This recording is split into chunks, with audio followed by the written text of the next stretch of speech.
Hello, everybody. Welcome into the Apples and Ginos Fantasy Hockey Podcast. My name is Nibbelink. I'm the creator of Apples and Ginos, originator of the Zero G Draft Strategy.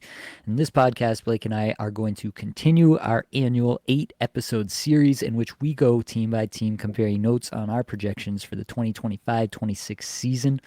Let's get it.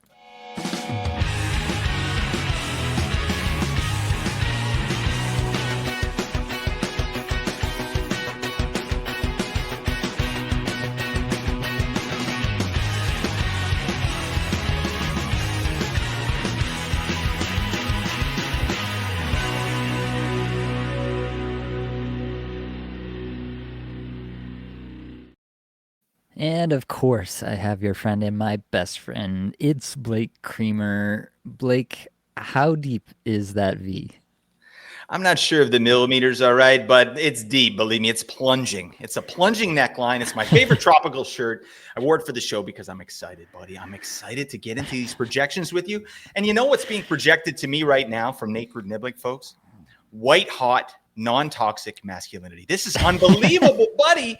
He's rolling up the sleeves. The guns are out. I mean, what's better than this, my man? Just two guys hanging out, talking fantasy hockey in their basements. Am I right? Come on. I can't imagine anything better. Like, Love that. how do other people spend their time? I don't even know. I don't.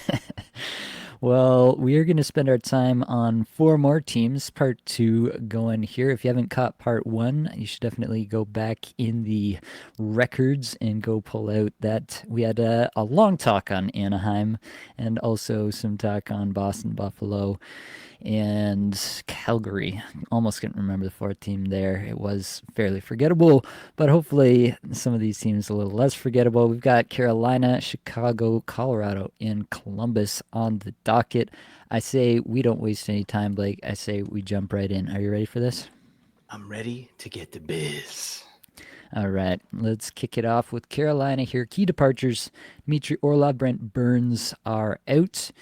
They have some pretty big additions coming in. Nikolai Ehlers, obviously after Mitch Marner gets traded right before free agency hits, Nikolai Ehlers becomes the belle of the ball, and he goes to Carolina in the end.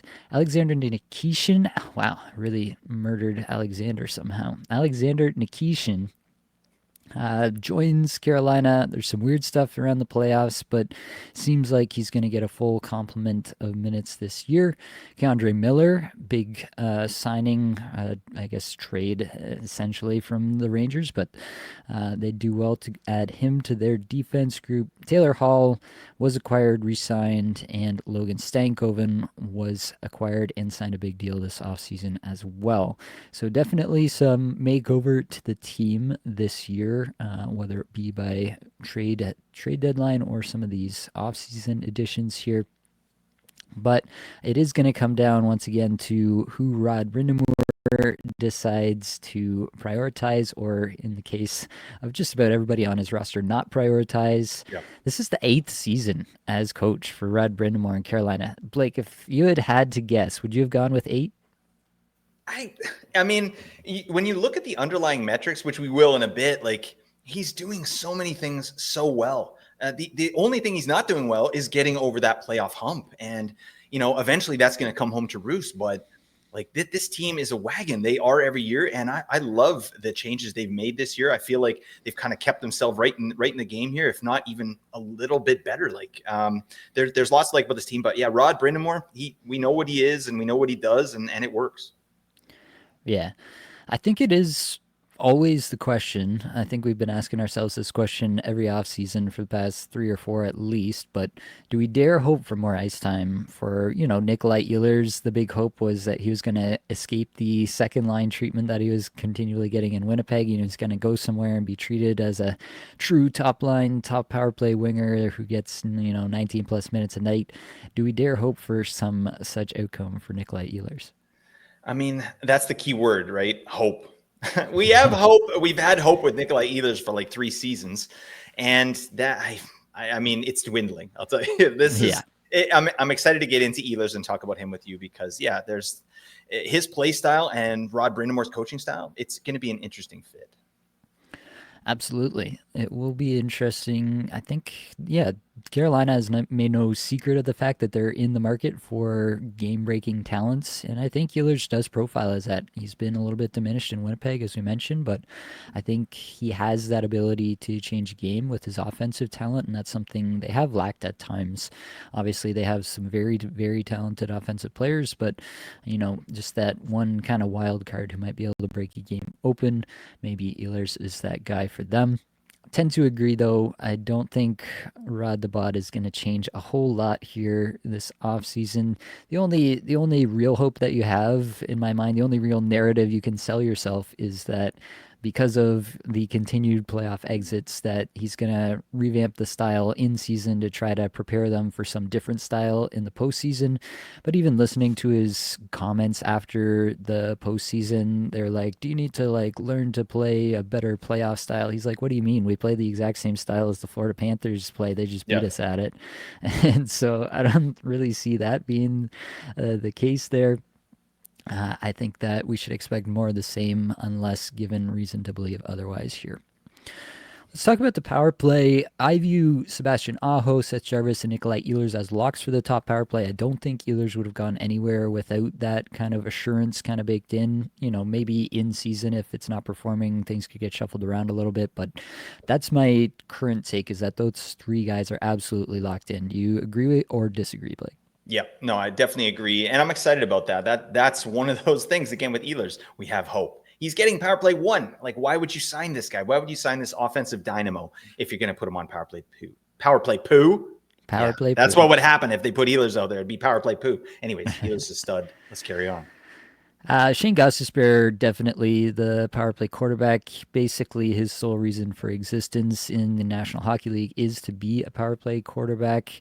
I think I projected nearly half of his points to come on the power play. We'll get into that, but yeah, basically, this is where Gostisbehere makes his money, and it's what he's best at, and he's very good at it. So I don't really see a reason to go against the grain there.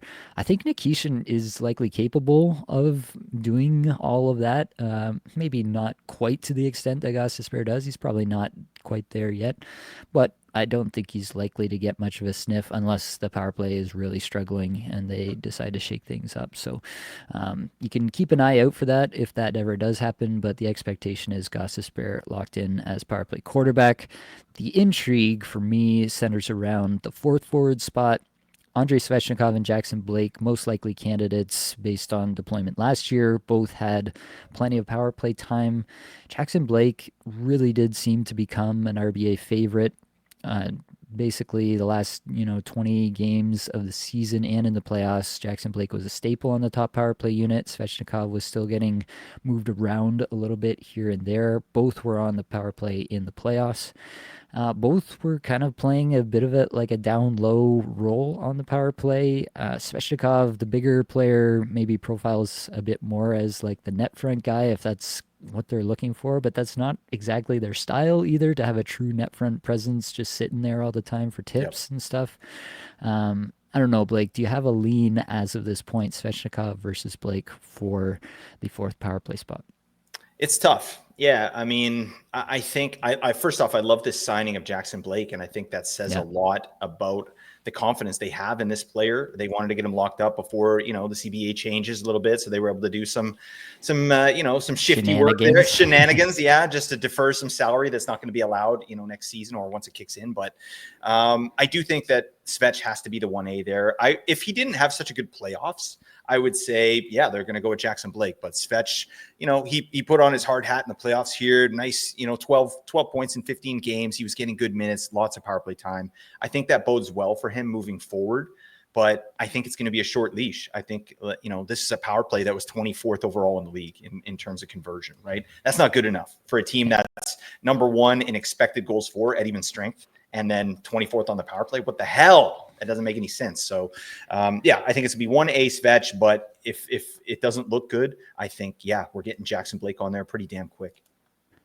Yeah, I tend to agree with that. I projected it pretty heavily in favor of Svechnikov as of right now. I don't know how married to that take I am necessarily. I could see it going back the other way. It is pretty puzzling that they dropped off 26.9% in 23-24, 18.9% in 24-25. You'd expect that at least some of that is just, bad luck, and that they would get back to a higher percentage conversion this year, but it is possible that if things are still not going well, that they might move more things around, and that would probably be the first place that they'd make a move.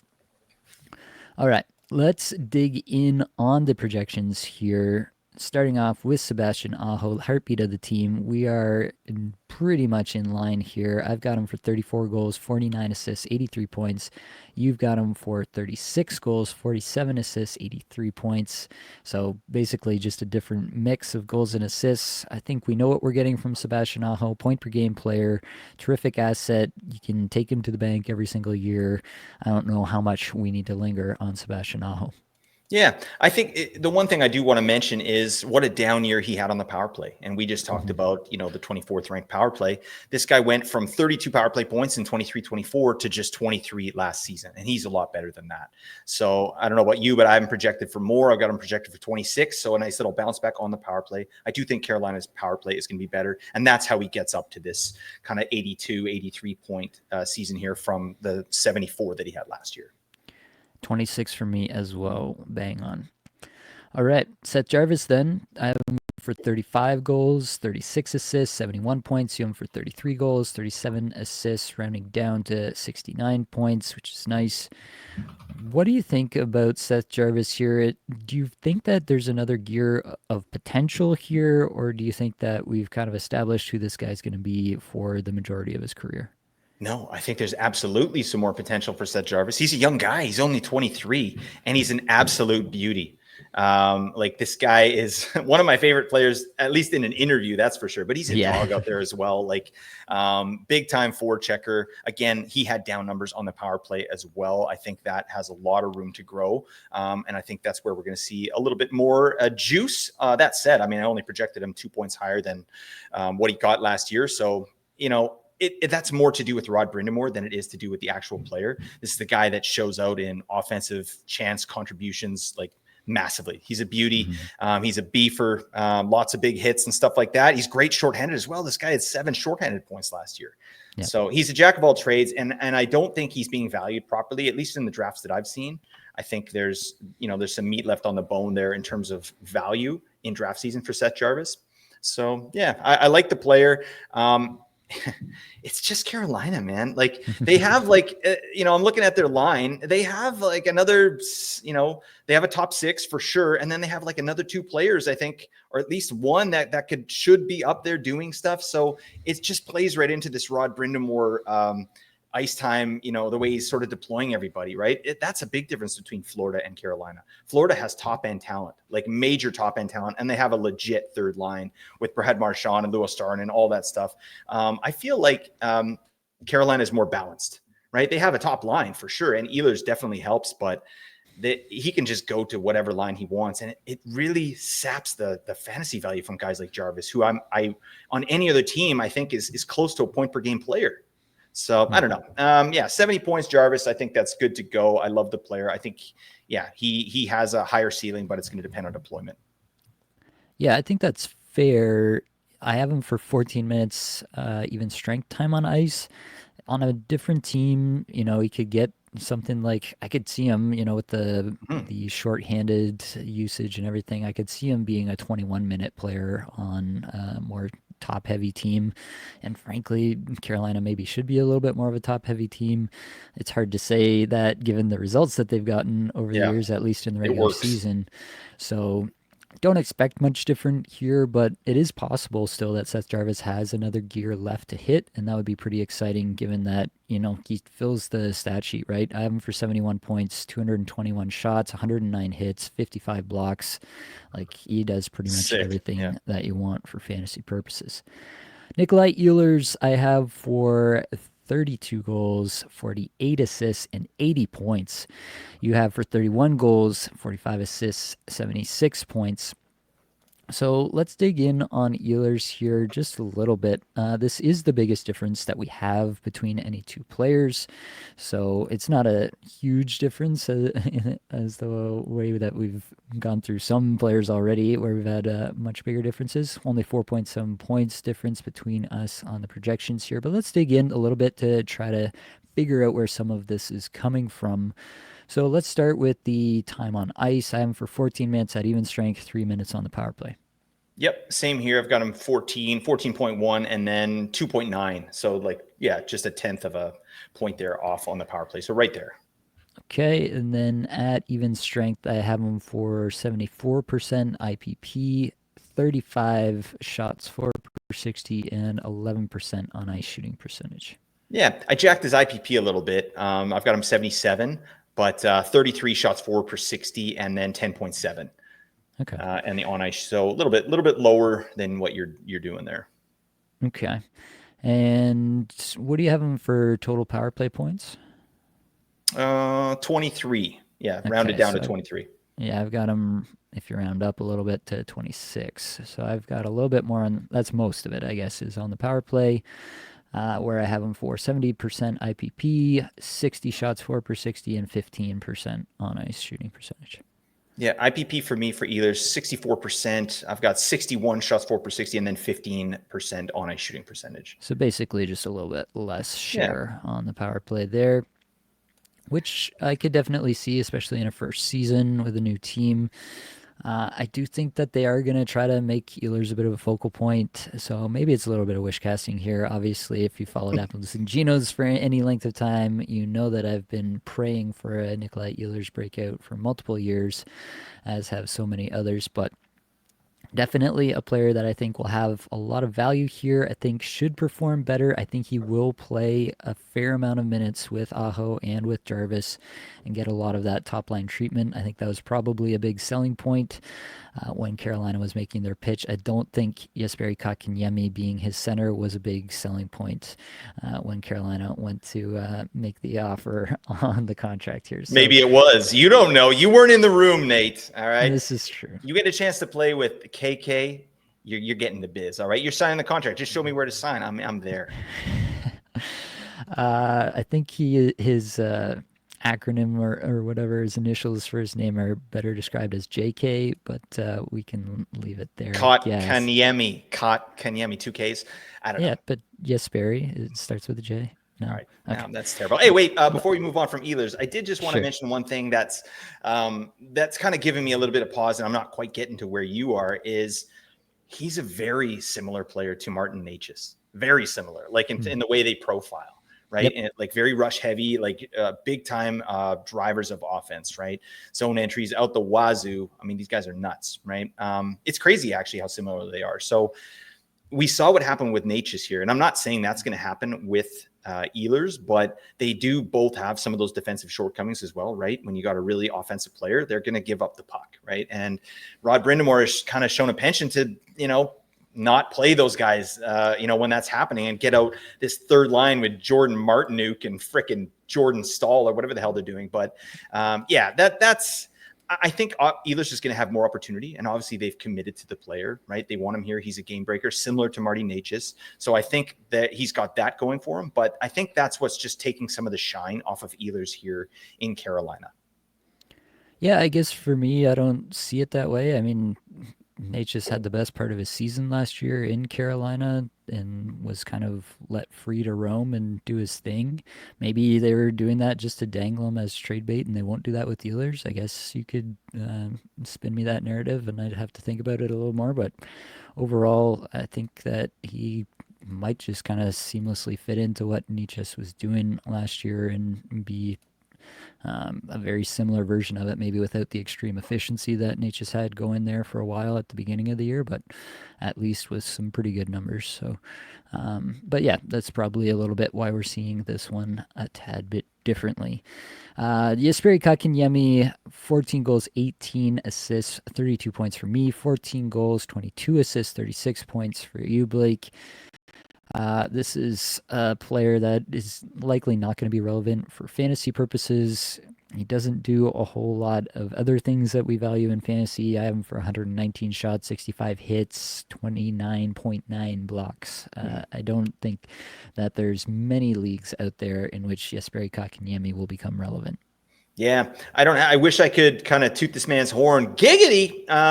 But yeah, it's just not there this year. One thing I liked about Kotkaniemi last year, he got to play with Necas. I like Necas a lot, and so I was projecting Kotkaniemi for the 2C, which he was for a little bit. And he had some chemistry with Necas, but that's long gone. I could see him centering the fourth line and getting just garbage minutes, back down to like 12 minutes a night. And who cares? Yeah, it's too bad because he has one of the all-time names. Plus, like that whole story with Montreal and Carolina, like going back and forth with the offer sheets. It's kind of epic. I was hoping that Kotkaniemi would sort of make them eat their, kind of words there, but it just hasn't happened. And this is a guy that kind of needs to figure out how to be relevant in this game because he's not relevant for fantasy. And I don't really think he's relevant out there in real life either. Yeah, definitely not the most impactful player in the Carolina lineup. Andrei Svechnikov has shown that he can be, but last year was a pretty big dip for him. This year I've got him for 27 goals, 32 assists, 59 points. You have him for 27 goals, 36 assists, 63 points. So you're a little bit hotter on Svechnikov here. Give me the bull case for Svechnikov. How does he, get back to like a 70-point pace? I think it's efficiency for sure. He's got to be better with his efficiency. And it's not like he was so inefficient last year, but I mean, the whole team, right? It wasn't great. And again, power play, like 17 power play points when this guy should be like a 25 power play point guy, even though he's never got that. I believe him to be that type of player. And also he's gotten in I don't know if it's the bad books, but like Rod Brindamore doesn't have a lot of patience for things that Svechnikov does, like taking these bad penalties. And he seems to me like he's the first guy to kind of get bumped down the lineup if something needs to change, right? And I don't think that's really going to be that different this year. So is there a bull case? I don't know. I mean, I've got him for 63, and that's more based on the talent of the player, the individual metrics. This guy is individual shots and chances. He generates them really well. And it was down last year. So I think that comes back a little bit. And he could very well get top line deployment, right? With Nikolai Ehlers. He could do that. Daily Faceoff has Aho, Svechnikov, and Nikolai Ehlers as the top line, with Jarvis centering the second line there, which I'm not sure I agree with, but I mean, that's it. That's possible, right? But if that doesn't happen, where does Svechnikov go? Is he down on the third line now with Jordan Staal and Jordan Martin? Maybe, I don't happened. know. Yeah. So I don't know that there is a bull case until we see it, right? I think we've had the bull case for the last few years. I projected this guy for 70 points multiple times. Not anymore. Okay. But I still like 63. To me, that like he played amazing in the playoffs. And again, he averaged 4 power play minutes time on ice in the playoffs. So, I mean, if he gets power play 1, I think that's really how he reaches 70 points this year. But I think that you and I are both in agreement that it's probably going to be a mixed bag this year. Yep. Yeah, I mean, RBA has often, thrown things into a blender when things aren't going well as well. He's rarely stuck with the line for longer than, 15, 20 games at a time. Even if things are going pretty well, he sometimes mixes it up and lets people play with different players just because he can, I guess. But I think that Svechnikov has a lot of talent. I think he has, in particular, not acquitted himself well with RBA over the course of his career with Carolina, but he really does have a lot of potential, and it's hard to be, just out on a player with that kind of potential. Obviously, as well, for Bangers Cats Leagues, 200 shots, 173 hits are my projections there, so you're going to like that if you're in a Bangers Cats. All right, Jackson Blake, I have for 20 goals, 21 assists, 41 points. You have him for 18 goals, 25 assists, 43 points. I think that he can get to these numbers. Like, this is with 9 power play points for me, so it's definitely not like a huge power play role. If he got a huge power play role, like if we're just wrong that Svechnikov is the first guy up for the power play, the 4th power play spot, and it's Blake right off the start, and he holds it all year, I mean, you could be looking at 55 points pretty easily here, right? So I do think that there is an upside case for Blake here because we're kind of projecting him not to have that big of a role. I only have him for 13 minutes at even strength. He could get more there. I could see some ways in which Jackson Blake could surprise some people this year. Yeah, absolutely. This deal that they signed here, like it raises eyebrows, and it gets me kind of excited about Jackson Blake because we're an analytics podcast, I would say, right? We lean Yep. heavily into that, and Eric Tulsky, the GM of the Carolina Hurricanes, that's what he does, right? He loves analytics, and so when I'm digging in on Jackson Blake a little bit, especially in the microstats and things like that, and his WAR stuff, Patrick Bacon. It shows out, right? This is a guy that he's bringing a lot to the table in the underlying stats, and something that I really like about Jackson Blake in particular. And this, Carolina is a great forechecking team, but Jackson Blake, according to all three zones, he's number one in the league in forecheck pressures per 60. He's an amazing forechecker, right? Jackson Blake. And obviously that's per 60, right? Because he doesn't get as many minutes as some of these other guys, but he's also 23rd in the league in scoring chance contributions per 60. This is a guy that is generating a ton. And it's not like he was playing with amazing players all year, right? Like, he did spend some time with Sebastian Aho and Seth Jarvis. That was really nice. But he also spent time with Jesperi Kotkaniemi and Taylor Hall. Okay. Like, this is a guy that just is able to generate a ton of offense as a rookie, right? Yep. So I think, and that's the key piece too with Jackson Blake for me, why I'm not projecting more, even though I've seen these stats, is because this guy's, let's see it again, right? Like he's turning 22. So there's lots left that we need to see from Jackson Blake, but Eric Tulsky obviously believes in this kid, signed him to a huge term, right? Which was really surprising after just one season where he only got, what was it, like 34 points? Yeah, 34 points. And he gets this massive term. So it just piques up my interest a little bit. And again, I think this is a guy that's probably going to be first up on the power play. And if he gets up there, is he going to relinquish it? I don't know, right? So again, now we're looking at like a 50, 55 point Jackson Blake.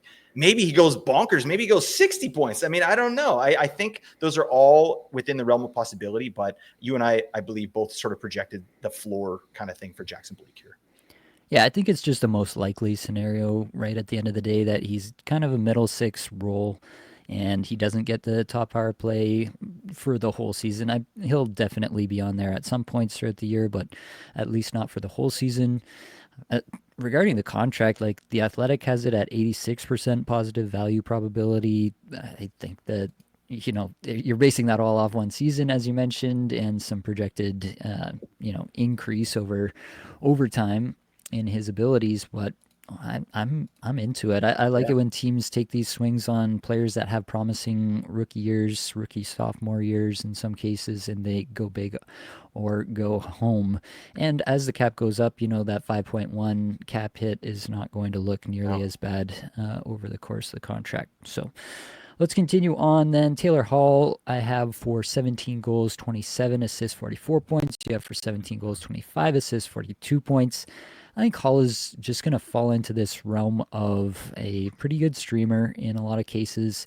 He can get to these point totals, with just 15, 16 minutes per game, playing on the third, fourth line even at times, just because of how even that ice time distribution is.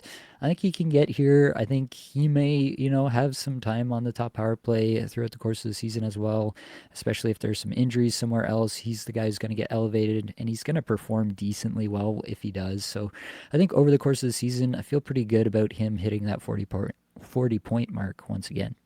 Yep. I feel good about that too. It's a guy, again, that shows out in the underlying stats, but this is an older player who's going to be more of a supplementary piece, but a per minute beast, I think. Absolutely. Yep. Like, this, again, it's a guy to watch, and certainly for streaming, right? Because if he gets moved up the lineup where he gets a little bit more time on ice, like let's say he gets up around what do I have him here for? Just under 15. What if he gets up to like 16, 16.5? Now we're looking at maybe 50 point Taylor Hall, right? What if he gets on power play 1? It's a player I would be excited about if he was getting any time in, good opportunity, and he's just not going to be. He's going to be that supplementary piece, and a really good one at that. Absolutely. Logan Stankoven, I have for 22 goals, 24 assists, 46 points. You have him for 21.5 25 goals, 23 assists, round that up to 45 points. So we're pretty in line here. Stankoven, though, is one that I do think has some extra potential here. I think it's a long shot to get on power play one. Even if there are multiple injuries, he might not even be the third guy in line. So that is working against him. But even with 15 minutes a night, I have him projected for over 200 shots, which is obviously going to work for fantasy purposes. At even strength, I only have him at a 57% IPP, but obviously we have a pretty small sample size on Stankoven this early in his career, and it wouldn't be shocking at all if he's able to increase that number over the course of his career. So if anybody in this middle six, along with Jackson Blake, just due to the power play potential, but if anybody is going to improve their even strength production by leaps and bounds, I think it's probably Logan Stankoven. Yeah, and again, they're into him for term, and this is obviously a player they like. So Logan Stankoven, Jackson Blake, in a couple of years, maybe we're talking about them as more the upper echelon of players on this team. But for right now, yeah, he's just kind of in the mix with some of these other guys. Like they all show out in the underlying stats. Taylor Hall, Jackson Blake, Stankoven, yeah, and that makes it really hard to predict for fantasy, right? But yeah, I would agree with you. If I had to choose one of the three to kind of roll with, let's say for Dynasty, I would take Stankoven for sure. Obviously not Taylor Hall. Taylor Hall for Dynasty. If you want to, tank your league. But yeah, I would say Stankoven over Jackson Blake. I feel a lot better about that. I think the ceiling's a lot higher. It's just he needs that. He needs opportunity. He needs deployment, and I don't think it's going to be coming this year. Yep. Agreed there. Let's dig in on defense. I want to lump together Jacob Slavin and Keandre Miller. Both of these guys are going to play a lot of minutes for the Hurricanes, and therefore they're probably going to get close to, that 30-ish point mark. For reference, I have Slavin for 7 goals, 24 assists, 31 points. You have him for 6 goals, 23 assists, 29 points. And you have Miller here for 8 goals, 23 assists. That's 31 points. I'm for 8 goals, 20 assists, 28 points. So we're pretty tight on both of those players there. But neither of these guys are really going to provide you with enough oomph elsewhere to make them really worthwhile for fantasy. Probably in a little bit deeper leagues, maybe your 14-team leagues, you might be able to stream one of these guys and feel somewhat good about it. Slavin I have for 131 blocks, 132 shots. Miller I have for 116 shots, 119 hits, 119 blocks. So, they do some stuff peripherally. They'll be around 30 points. You could do worse as if you desperately need a D, your defenseman got injured and you're looking for a fourth defenseman, and Carolina has a big schedule that week or the next 2 weeks. You could do worse than these guys, but I don't think we're rushing out to grab these guys in drafts. No, definitely not. I think it'll be interesting to see who Miller plays with, because if Miller and Slavin play together, I think there's a tiny bit of offensive bump that Miller would get from playing with such a probably one of the best actual defensemen in the league, right? And stopping chances, stopping entries. Slavin's a beast. So yeah, he turns the puck back to offense pretty damn quick, and he's really good at breaking the puck out too. So is Miller see a little bit of a bump from that? Miller is a guy that's got 43 points in a season. He got 43 points in 2022-23 with big time periffs. So I think that's in the wheelhouse. I didn't project it that way. I think he's probably in the 30 to 35 range. That's where I'm seeing it. But I'm just interested to see what goes on there because Slavin is so good. They also have Jalen Chatfield on the right side. So even if Miller plays with Chatfield, I still think that's a benefit for Miller because Miller got caved in last year in terms of his defense. He was getting targeted and guys were just dangling him into the ice. It was a really bad year for Keandre Miller defensively. So, I think we're going to get a bounce back no matter what in terms of just his on ice play. And there could be a little bit of a bump in his offense too. And again, this is a guy that he's 100 and 100 guy. So 100 hits, 100 blocks every year. You can bank on it, with even a little bit more. Right. Carolina is a big time shooting team. So, he could get his shots up too. Maybe what did you have Keandre Miller for shots? I had him for 116. Yeah, I got him for 118. He's not breaking the door down, but I think we'll see what happens there. I think this is a guy that can absolutely be valuable for you in Cats leagues. For sure. Another guy valuable in Cats leagues, Alexander Nikishin, I have for 11 goals, 25 assists, 36 points. You have for, round this one up, 9 goals, 26 assists, 35 points. So we're pretty tight on Nikishin, despite not having a lot of info on the player outside of his KHL time. But another player who's really going to fill out the stat sheet here. I have him for 154 shots, 133 hits, 137 blocks. So that's definitely worthwhile. That's at 19 and a half minutes average time on ice, so not even fully getting 20 minutes a night treatment. I put him here at right D number one. He is a left-handed defenseman. It is a little bit confusing to figure out where all of these players are going to play. There is a chance that, Nikishin is just playing bottom pair minutes behind Slavin and Miller. That is a possibility. I just tend to think that what we saw out of Nikishin in the KHL, went back-to-back KHL Defenseman of the Year awards, huge point totals, all the rest of it. I tend to think that will translate. We've seen a lot of forwards translate their game very well, their offensive game very well to the NHL. I feel like Nikishin will be able to do some of that. Even if he doesn't, I don't think this is a really aggressive projection on him here. This is incorporating some power play 2 time, but again, I have him under 2 minutes power play 2 kind of role there, and he's still coming up here to 35, 36 points for us. Yeah, I think it's just going to be a sheltered year for Nikishin. While he gets his feet wet, they're going to put him in situations where he's going to succeed. And like you said, he's going to be valuable in category leagues. So that's excellent. And who knows? Like Shane Gostisbehere gets injured, who's going to run power play 1? I mean, I think Miller has a shot at it, but I think they would go Nikishin over Miller. That makes absolute sense to me. This is an offensive defenseman, right? So, yeah, I think I like taking a swing in Nikishin there. I think, especially, your last 2 picks, you're looking for D. You could do a lot worse because his floor is going to be good because of what he brings to the table when he's not scoring. But what happens if he kind of figures it out there? Like, I don't think that's out of the realm of possibilities. So I'm interested in the player, and, I'm hopeful that he does see some time on the top power play here throughout the year. All right, and lastly, Shane Gostisbehere, I have for 9 goals, 40 assists, 49 points. You have for 12 goals, 41 assists, 53 points. So again, fairly tight here on Gostisbehere. Mentioned it before, this guy exists to be a power play quarterback. I have him at 27.5 power play points, so over half of his points are coming on the power play for me there. It's pretty much all he's good for, to be quite honest. 140 shots, 42 hits, 73 blocks. He's not going to do much of that for you. 18 and a quarter minutes average time on ice in total, including over 3 minutes on the power play for me. I think he's just a third pair power play quarterback, but he is one of the better power play quarterbacks out there. He might be one of the best in terms of this deployment, right? A guy that's just strictly out there for the power play. Like, we see these type of guys, these sheltered guys, right? Like, think Tony DeAngelo 3 years ago, Brant Clark this year, guys like that. He's in the wheelhouse there, but this guy just gets it done. He's an amazing power play quarterback, and I think that's his spot to lose. And I think he has a pretty long leash with it, honestly. He's had 2 really good years as a power play quarterback, and it works with what Carolina does. And even digging in on the microstats with Gostisbehere, it's not terrible. It's not like this guy's a pylon out there. He's able to, deny entry at a pretty high rate, like 96 percentile, according to Corey Schneider's stats here. So that's excellent. That's what we want to see. Like, he fits really well into what Carolina does here. And I think he's a lock. And one thing I love about Gostisbehere, you can get him late.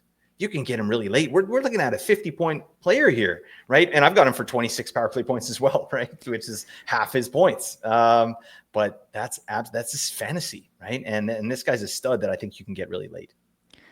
Yeah, the one thing that always happens with Shane Gostisbehere, people draft Shane Gostisbehere, and we always get messages throughout the year whenever he goes cold for 2 weeks, which will happen with a player who's not, absolutely elite, like 60-plus point defenseman.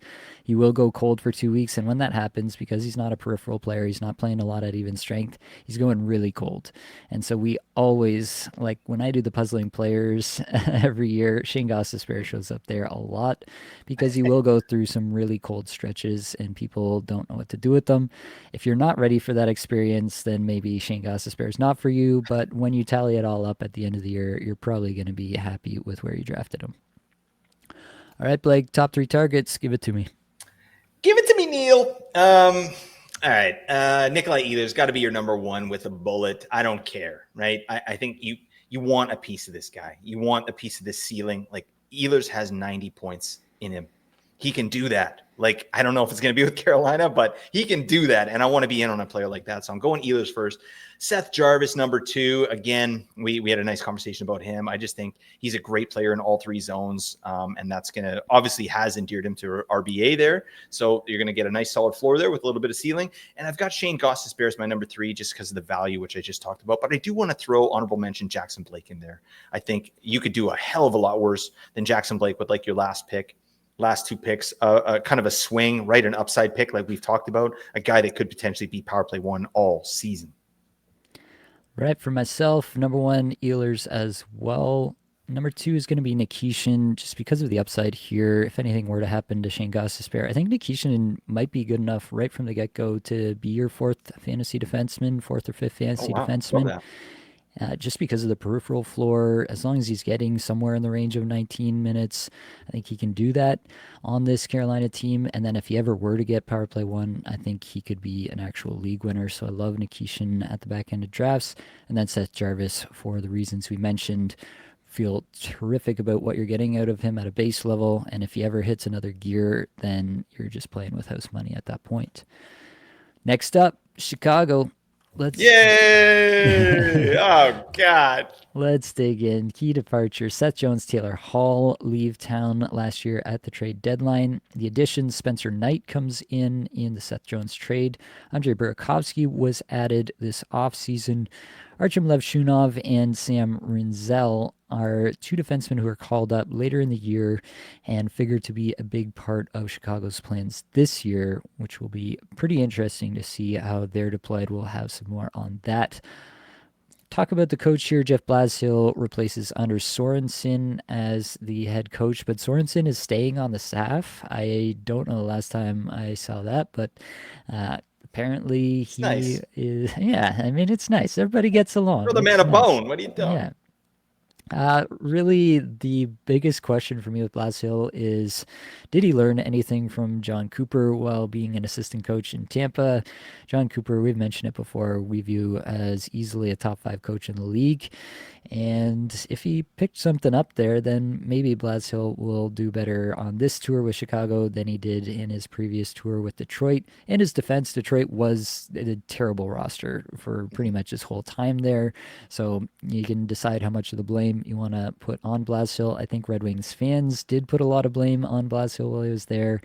Perhaps some of that is deserved. There is a wild Sergachev quote that's floating around Twitter. I don't know if you've seen it, Blake. No, I haven't. I was looking forward to this. Yeah, there's this. He did like an interview in Russian for some like Russian podcast or news outlet. I'm not sure exactly, but he basically throws Blashill under the bus and then like proceeds to reverse and go back and forth over top of him like 6 more times afterwards.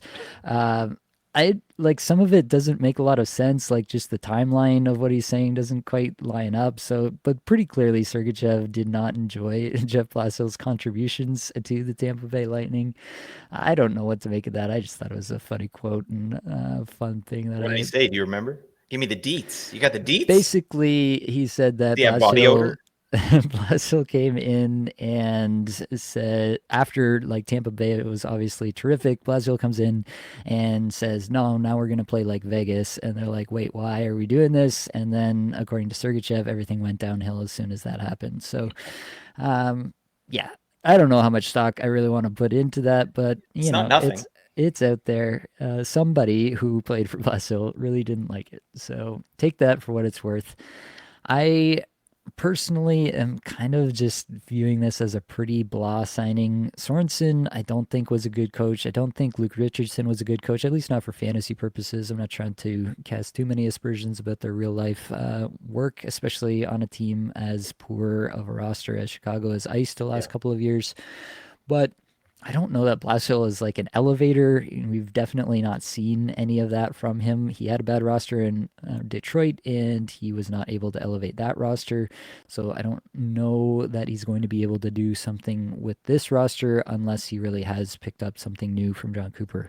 So all that to say, Blake, Where do you stand on Blashill? Do you think that he might be able to do something different, bring something new to the table that might bring more out of the Chicago Blackhawks this year? Um, it wasn't an inspiring signing, that's for sure. Because for fantasy, we want offense, right? And the thing with Jeff Blashill, he's a defensive coach. That's his calling card, right? And in fairness, like that's what Chicago needs. They were 32nd in the league at even strength in expected goals for. Expected goals against, right? Sorry, I'm messing that up. They're 25th overall in expected goals against. They were 32nd overall in expected goals for. So horrible offensively and pretty damn bad defensively. So Jeff Blashill will improve that defense. I think he'll make it so they're not just a leaky sieve that just, it was bad. It was really bad out there. The vibes were bad. So I think defensively, Chicago will be better, but it's offense where they're really struggling, right? And you have a generational talent in Connor Bedard. How are you going to handle that guy? Digging in a little bit on Jeff Blashill, I do feel like there's a little bit of room for optimism here, because one of the things that kept coming across with him, how he develops players. He's good at that, apparently, right? Like he's had some people say some nice things about him along the way, about the way that he develops players, right? And obviously, Connor Bedard is priority number one. He needs to get on the same page very quickly with Connor Bedard. And one of the things I did, there was a quote that Jeff Blashill said. It was something like, what he's learned from his mistakes is he came into teams like what you're describing in Tampa Bay, where he had a certain idea what he wanted to do, and he was imposing his system, right? Whereas as a head coach, you need to go in and assess the players you have and then design a system that works for those players. Right. And that's something that Jeff Blashill has kind of admitted, right, in his many quotes. So I think that it's not going to be as bad as what we saw in Detroit, but the roster's terrible here in Chicago. I think defensively they'll be better, and I still think they're really going to struggle on offense. Couldn't add much more to that if I tried. Let's dig into the power play. For me, Bedard, Ryan Donato, and Teuvo Teravainen are locks. Any arguments there first, Blake? No, I love that Teravainen's getting some shine here as well. He had a weirdly good year, at least for fantasy. Like he was probably on the waivers at the end of the year, and the guy had like 59 points or whatever it was. Yeah, I mean, he did have some hot streaks and some cold streaks, but like the season before in Carolina, he scores 53 points in 76 games. He goes to the Blackhawks, he scores 58 points in 82 games. Like he just kind of carried over exactly what he was before, and it seemed like everybody was really surprised about it. I mean, I was surprised about it. I didn't see the value. Some of that is just because of his role as a bit more of a distributor, especially on this power play, but he had 25 power play points. Chicago had the seventh best power play, 24.9% last year. That was an actual strength for them. It was really at 5v5 that they couldn't get anything done. But I actually think this is a pretty valuable power play to be on and to be a part of. You have obviously the game-breaking talent of Bedard there. Donato obviously came on in a huge way towards the end of the year. Teravainen, I think if you go back and you listen to our Chicago episode from last year, you'll hear me talk about how Teravainen is a bit of a power play specialist and can do stuff like this. So, I think there's a pretty good case for this being a pretty good power play once again. Fourth forward, Tyler Bertuzzi was the most common fourth forward last year. Was pretty decent in that role, all things told. It was a big chunk of the points that he scored last year came on the power play. Frank Nazar might have something to say about that if he's able to take the next step this year, though. If you had to handicap it now over the course of the season, Bertuzzi versus Nazar, Blake. New coach in there. I feel like I projected Nazar, but I mean, even just talking it through with you, it's like I feel like new coaches want some stability there, and I feel like Bertuzzi's probably the guy that's going to get a little bit more time. Like the way I projected it, it's really close, but I projected Nazar as kind of the top guy. And if he gets off to a hot start, if that power play is able to keep doing what they did, like I think it's going to be Nazar's. But I don't know where this power play, man, I know they were sixth or seventh or whatever you said, but I was digging in on that a little bit, and they had the sixth worst goals or expected goals for on the power play. So sixth worst. So they were just finishing at an insane rate. So I don't know. That gives me a little bit of pause as well. Like, this power play was great, but everything else on this team was like Anaheim numbers. It was all terrible, right? It was gross. and they had a great power play. So I'm not sure that power play is going to be even in the same universe as it was this last season here. I feel like there's a really good chance that it has a downturn. And like I did say, though, I do think the defense will be a little bit better, and that can turn into some more even strength offense. But I'm not expecting this power play to be even top 10. I don't think there's any way. Yeah, I did project a decent pullback on the power play for this team. I'm not expecting the same kind of numbers by any stretch. So I think that we should get some decent value out of it still, Yeah. for sure. We'll have a few guys hitting 20 power play points again, but I don't think you're going to get any massive seasons on this power play the way that we did last year. For myself, I also, in in theory, wrote down Frank Nazar as the number one power play, but I projected him and Bertuzzi for both the exact same minutes, 2 minutes and 15 seconds on the power play over the So course did of I. the year. Yeah. So yeah, that's where I landed on that, right directly in the middle, not taking a stance either way. On the back end, I think this is actually one of the more interesting conversations for Chicago as a whole for fantasy this year is Artem Levshunov versus Sam Rinzel for quarterbacking the power play. I think that both have a legitimate claim to stake here. Both got opportunities on the top power play. Lev Shunov was called up first. He gets the first crack at it. Rinzel finishes his college season, makes his way over, and then he gets a crack at it for the games that he's up for. So both have had a look. Neither blew the doors off while they were there, but both have had a look. Who do you like here, Blake? And what do you think the upside power play points wise is? Oof. This is a tough one because it reminds me of San Jose last year. I mean, it's better. It's definitely better because these two guys are studs and they have a lot of potential moving forward in their careers. We're talking Rinzel and Lev Shunov. But yeah, next year could be painful if they don't get an actual power play quarterback in here. Like you got Bedard and you got these two kind of rookie guys back there sort of doing stuff. So that said, I'm leaning Rinzel a little bit. I feel like Rinzel could be the better offensive defenseman just in general. And I'm not saying by a lot. Obviously, like Lev Shunov, we've talked about him. He's a great player. Could be a generational defenseman himself, right, for this team. Like this guy, he's played 20 minutes average time on ice in 18 games. Like they're liking what they see out there. But I feel like it's potato at this point. We don't know enough. Lev Shunov played 18 games. Rinzel played 9.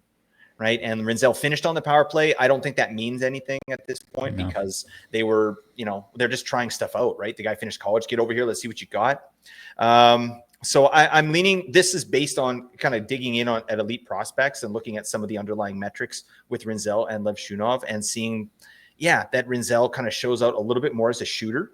And so I like that element. I feel like Lev Shunov might be more all around, whereas Rinzel might be more of kind of a pure shooter and offense there. So that's why I'm leaning there. I think this power play is going to need some help and they're going to need another weapon. And I think Rinzel is kind of just bombing from the point. I think there's some potential there. But that said too, like power plays these days, they aren't bombing from the point, right? They're making passes. So it's up in the air. I don't know. Like where are you at with it? Yeah, I've got Lev Shunov in terms of time on ice. I have it at 2.5 for Lev Shunov and 2 for Rinzel. So I'm definitely not giving Lev Shunov the full complement of minutes here. But I'm kind of just defaulting back to draft capital. This was a second overall pick. The kid's not even 20 yet. He won't be 20 until the season has already started. And he's looked terrific at every level he's played at.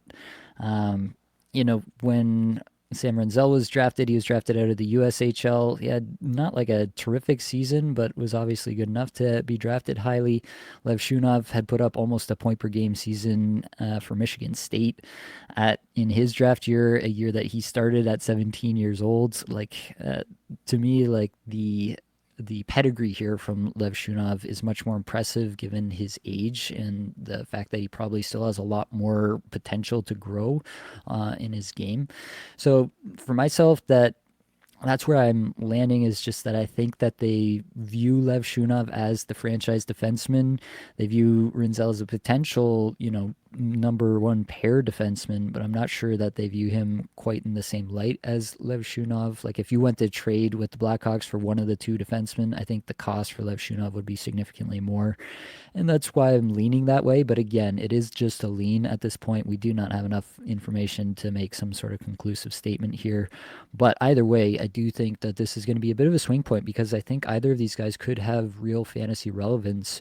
And I think they both have decent offensive potential in general. Let's dig in on projections then. Let's start there, actually. Let's reverse this thing. Start with the defense. Start with Sam Rinzel. I have for 8 goals, 22 assists, 30 points. You have him for 8 goals, 29 assists, though. 37.5 points there. This is the biggest difference on Chicago for actually no, Donato is actually a little bit bigger, so it's very close though. This is the player that you are higher on than me by the most, we can say that. So Sam Rinzel, just kind of walking through it here a little bit for me. Let's talk about just the time on ice differences here, because that's probably where most of this is coming from. We talked about the power play, your lean there. So I have him for 2 minutes, as I mentioned. I have him for 17 at even strength. What do you have there? Okay, I've got him 18.5 at even strength. Okay. 33% IPP, 25 shots, 4 per 60, 10.77 on ice shooting percentage there at even strength. Not too shabby. All right. And how much time on the power play? I gave him 2 minutes and 35 seconds, where I gave Lev Shunov 2:25. Sure. So I kind of went that way. Yeah. So that's probably most of it there. I think we probably end up pretty similar on the even strength efficiency. You have him for an extra minute and a half. So that's the bigger difference there, I think, at even strength as well. So that definitely will... Who's going to play minutes on this team? Like on defense? That's, I mean, like, Vlasic. Yeah, the pickle's going to eat. He's going to play like 26 minutes a night. But who are these other guys? I think Lev Shinov's going to play a ton, probably. But Rinzel, I think, is going to see, like, that sort of was my thinking when I was projecting even strength, is like, who's going to play? Who's out there? Like, these names are insane. Your top pairing is Alex Vlasic and Sam Rinzel, or Alex Vlasic and Artem Levshunov. Like, ew, that's not the place to be. Yeah, I mean, Connor Murphy is probably going to get a bigger role than he should have once again. That's probably going to happen, but yeah. Ultimate beefer. He's kind of reduced in the beef category too. Like, I didn't even project him this year because I don't think he's nearly as relevant as he has been in years past. Yeah, I don't even think he's that great of a stream anymore, even in Bangers Cats. That's my piece on Murphy.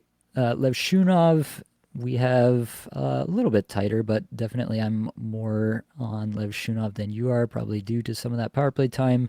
I'm for 7 goals, 30 assists, 37 points. You have him for 5 goals, 26 assists, and 31 points. Do a quick dive in here. I'm for 18 minutes, even strength, and 2.5 on the power play, as I mentioned. Yeah, I got him for like 1840 even strength, and then 225 on the power play. Okay. So we're not actually that far off there. At even strength, I have him at 40% IPP, 25 shots per 60, 10% on ice. Yeah, 38% IPP at even strength, 24 shots per 60, and then 9% on ice shooting percentage. Okay, so a little bit down from me across the board there. Probably eating into most of that. Again, with the power play, a little bit less as well. Right. Vlasic, we can talk about here. I think that Vlasic is pretty much cooked for fantasy. He had a nice little run last year where he was on the top power play and it was working. I think that was semi-miraculous because if you look at basically anything about Alex Vlasic, he's a capable defenseman. He's a terrific defensive defenseman. Don't get me wrong. I think if you're on a better team, everybody would know this guy's name and what he's capable of. But I don't think, especially now with Levshunov and Rinzel expected to become full-time NHLers, that Vlasic will be a player that is mentioned much in fantasy circles. I have him for 4 goals, 20 assists, 24 points. You have him for 5 goals, 21 assists, 26 points. Do you want to add anything on Vlasic, Blake? I wish I had more. I love the pickle. I love Vlasic. This guy's going to eat. He's going to eat minutes. And he did play the power play last year. So there is a world where neither of these guys gets power play one, and they trot out Alex Vlasic out there. I think that is actually, like, I'm not projecting that, right? But I mean, these are two young guys, right? I don't know. It's a new coach. Like, crazier things have happened for me. Crazier things have happened, but not many. 158 blocks is what I have Vlasic for. Oh, That's yeah. probably his biggest contribution fantasy-wise. All right, let's take it back up to the forwards here. Connor Bedard at the top. I have for 30 goals, 40 assists, 70 points. You have for 30 goals, 38 assists, 68 points. Obviously, a lot more potential here with Bedard, but again, is Blasel going to be the coach that really unlocks him? Is Ilya Mikheyev as his prospective right wing the right player to unlock his next step into the So scoring painful. elites? Yeah, it might be painful once again for Connor Bedard. I don't really see how you can project him for a whole lot more. I could see a little bit more if you're a little bit more excited about the Blaswell signing than we are, but definitely it shapes up to be just another kind of good, not great season for Connor Bedard in my mind. Yeah, it's they're slow rolling this guy, and it's really stinky. But I really do trust the player, though. I love Connor Bedard. He is that guy. He's him, right? But this is what we talked about. This is the absolute worst position for him to be in for fantasy. Just I don't even know for his development. Like, is this helpful just to consistently lose, take 10-minute misconducts at the end of every game, because you're pissed off? Like, it sucks. It's hard to see. So yeah, Ilya Mikheyev as your line mate? No, that's not going to cut it, right? I've actually got it. Donato and Toivo Teravainen, playing with him. It's not that great, right? Like, but one thing that I really hope they do with Bedard here this year, Jeff Lasso, please keep him with consistent line mates, right? Because what happened with Bedard last year, it was so spread out. He played with Mikheyev and Donato. He played with Nazar and Bertuzzi. He played with Bertuzzi and Hall. He played with Nick Foligno and Toivo Teravainen, right? And these numbers are comparable, right? There wasn't like one line he was able to build chemistry with, right? And I really would like to see that. Some consistency for Bedard. Let him figure it out. Even if it doesn't work for the first few games, like, let these guys get to biz. They're professional hockey players, right? And Bedard is a savant. He's elite. So let him cook. Let the man cook. Give him. Hopefully, this is what Jeff Blasel does. Like, who do you want to play with? Like, let's get these lines out here and see what's what. Yeah. Who can you work with? Because they have to get every little ounce of value out of Connor Bedard. If they have any chance of doing anything, of winning any games, they need Bedard. They need peak Bedard, right? And we certainly haven't seen it. We've seen kind of the worst version. And, that said, like, the guy's got 67 points last year in the worst version, right? Mm-hmm. There's 90 points in Bedard as soon as next season. Like, and I'm not projecting that, obviously. But, like, if they can figure it out, that's what he's able to do. He's that type of player. So hopefully they give him some consistent line mates. Yep. I can't disagree with any of that. I think the world of Connor Bedard, the player. I think that this is a player who will have 40 goal, 90 point seasons in the NHL, if not more.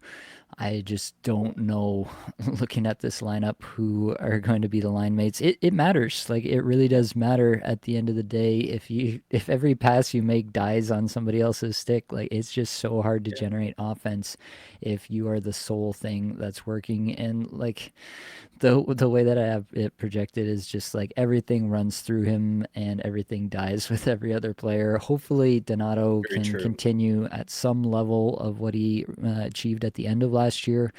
I think that that's at least a projectable place for Donato to be. I have him a fair bit hotter than you. This is the biggest difference in our projection. 7.7 points higher for me. I have him at 27 goals, 33 assists, 60 points. You have him for 27 goals, 25 assists, 52 points.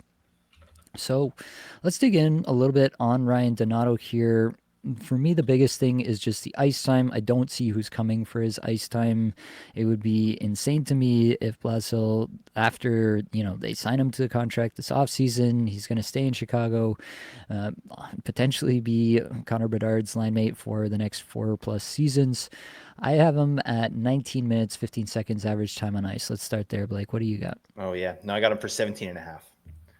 All right. So, So you yeah. basically don't think he's going to play with Bedard then. They're going I, to separate the two.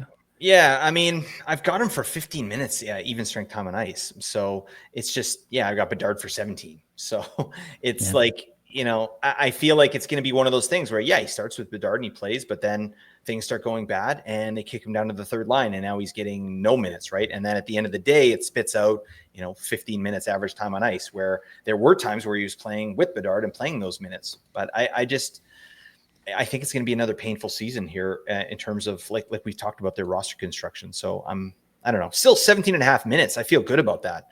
To me, the issue with Donato is the efficiency.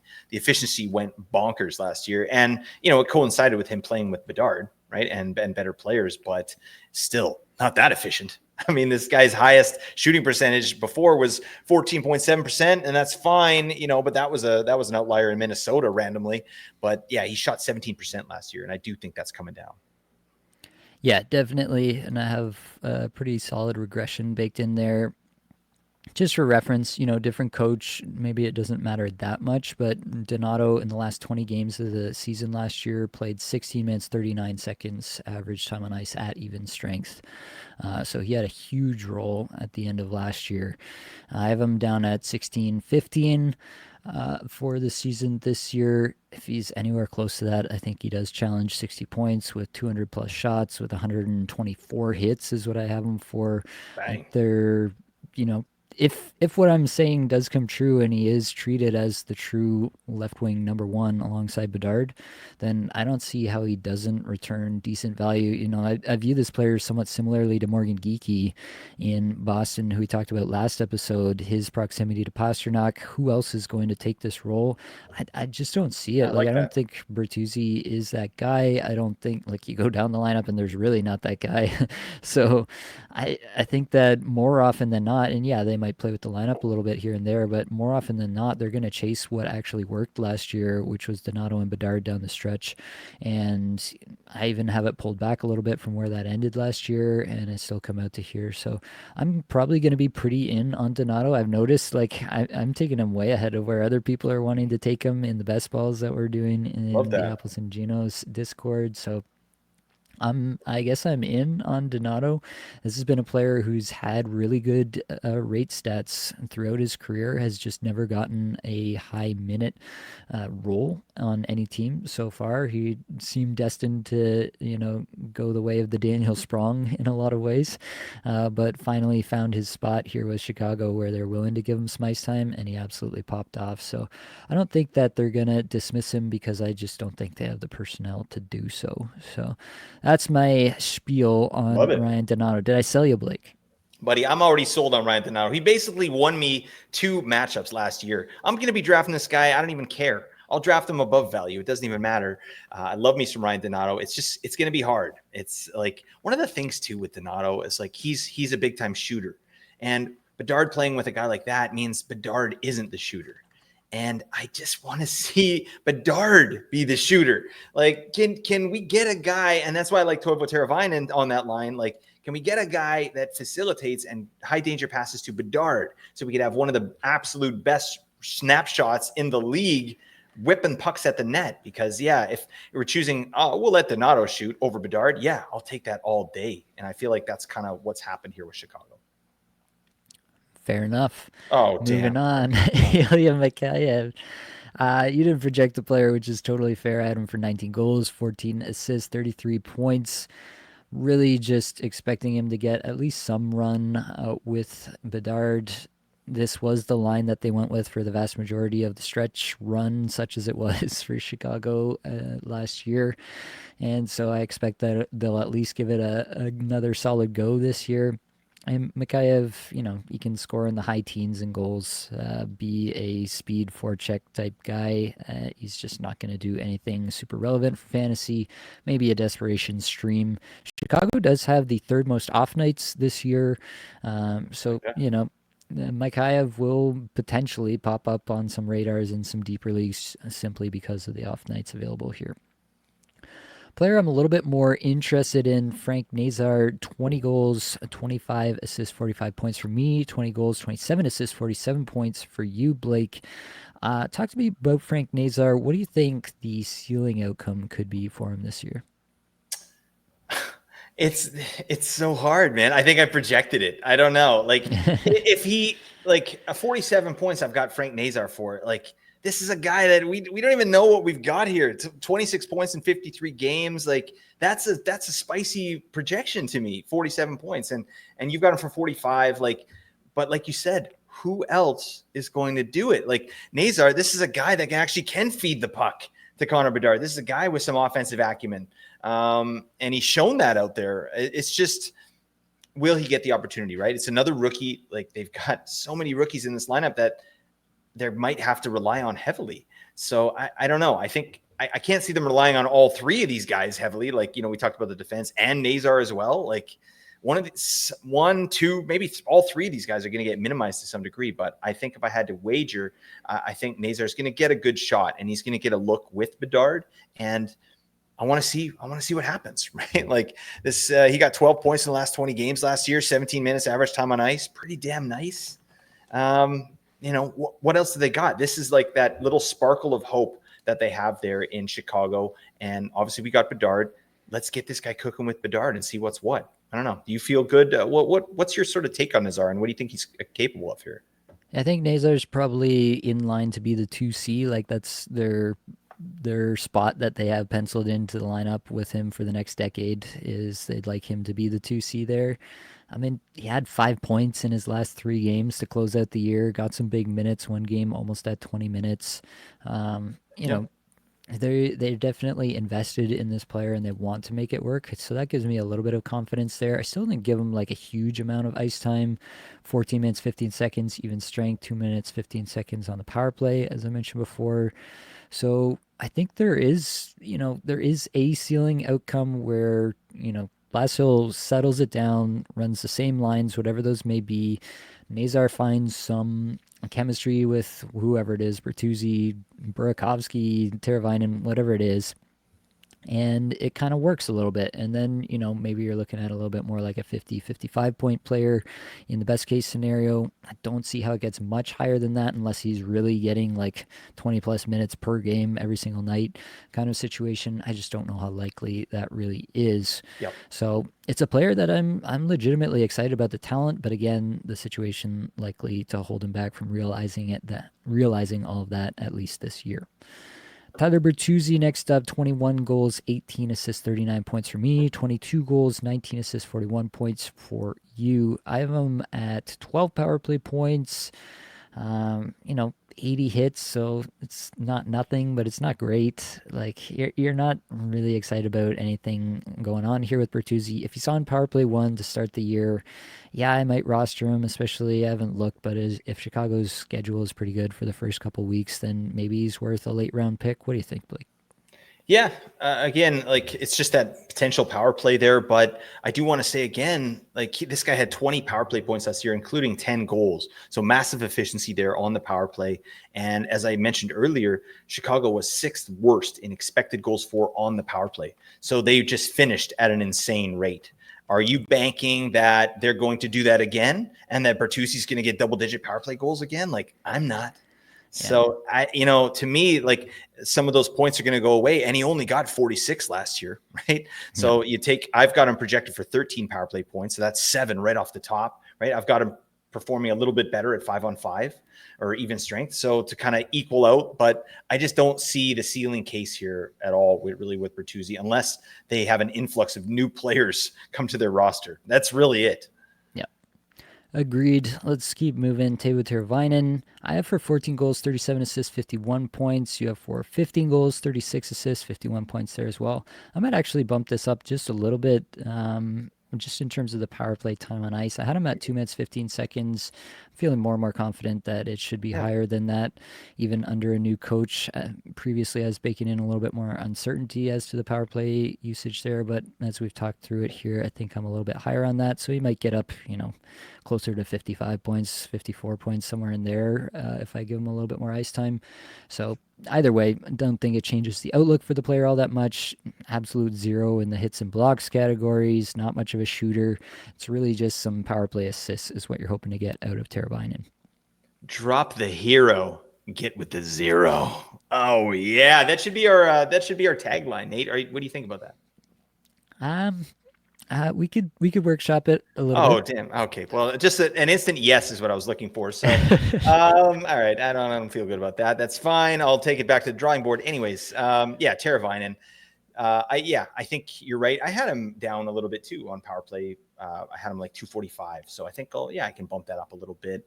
So I've, doing that, I've got him now for 19 power play points, which seems fine. This guy's a great power play performer. He's great, right? And he's got Connor Bedard, which we've already talked about. So I think he's going to be your premium stream for Chicago. Like, they have a good schedule. Is Teravainen available? Because I think Donato should be drafted, right? Yep. So I think Teravainen is going to be your Huckleberry when it comes to streaming for Chicago. Agreed. Andre Burakovsky, the last one here. I have for 15 goals, 22 assists, 37 points.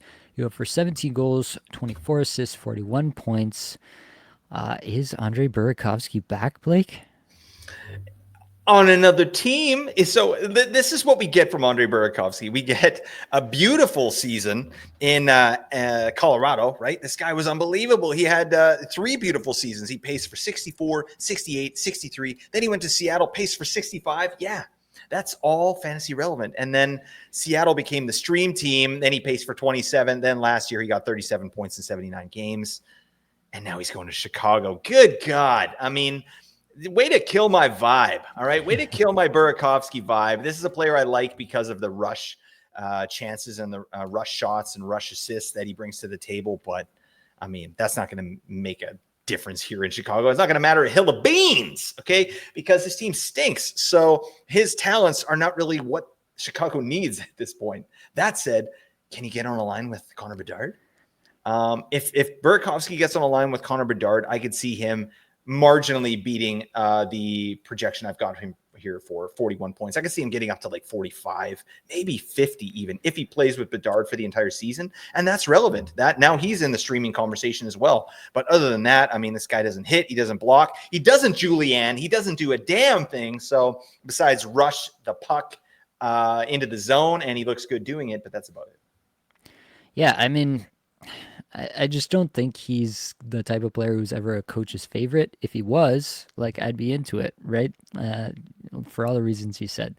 I just think that the most likely scenario is that he is demoted down the lineup, plays Terrible. bottom 6 minutes, and we don't hear from him. But if he is elevated, if he does play with Bedard, count me as potentially interested. Actually, Nate, he's the highest paid forward on the team. That's Did disgusting. you know this? Andre Burakovsky, highest paid forward. He's getting PP1, folks, and it makes total sense. Oh God, he could get PP1. All right, let's leave it at that. Let's just wet the people's whistles. Andre Burakovsky season. Let's go. All right, with that in mind, top 3 targets, Blake.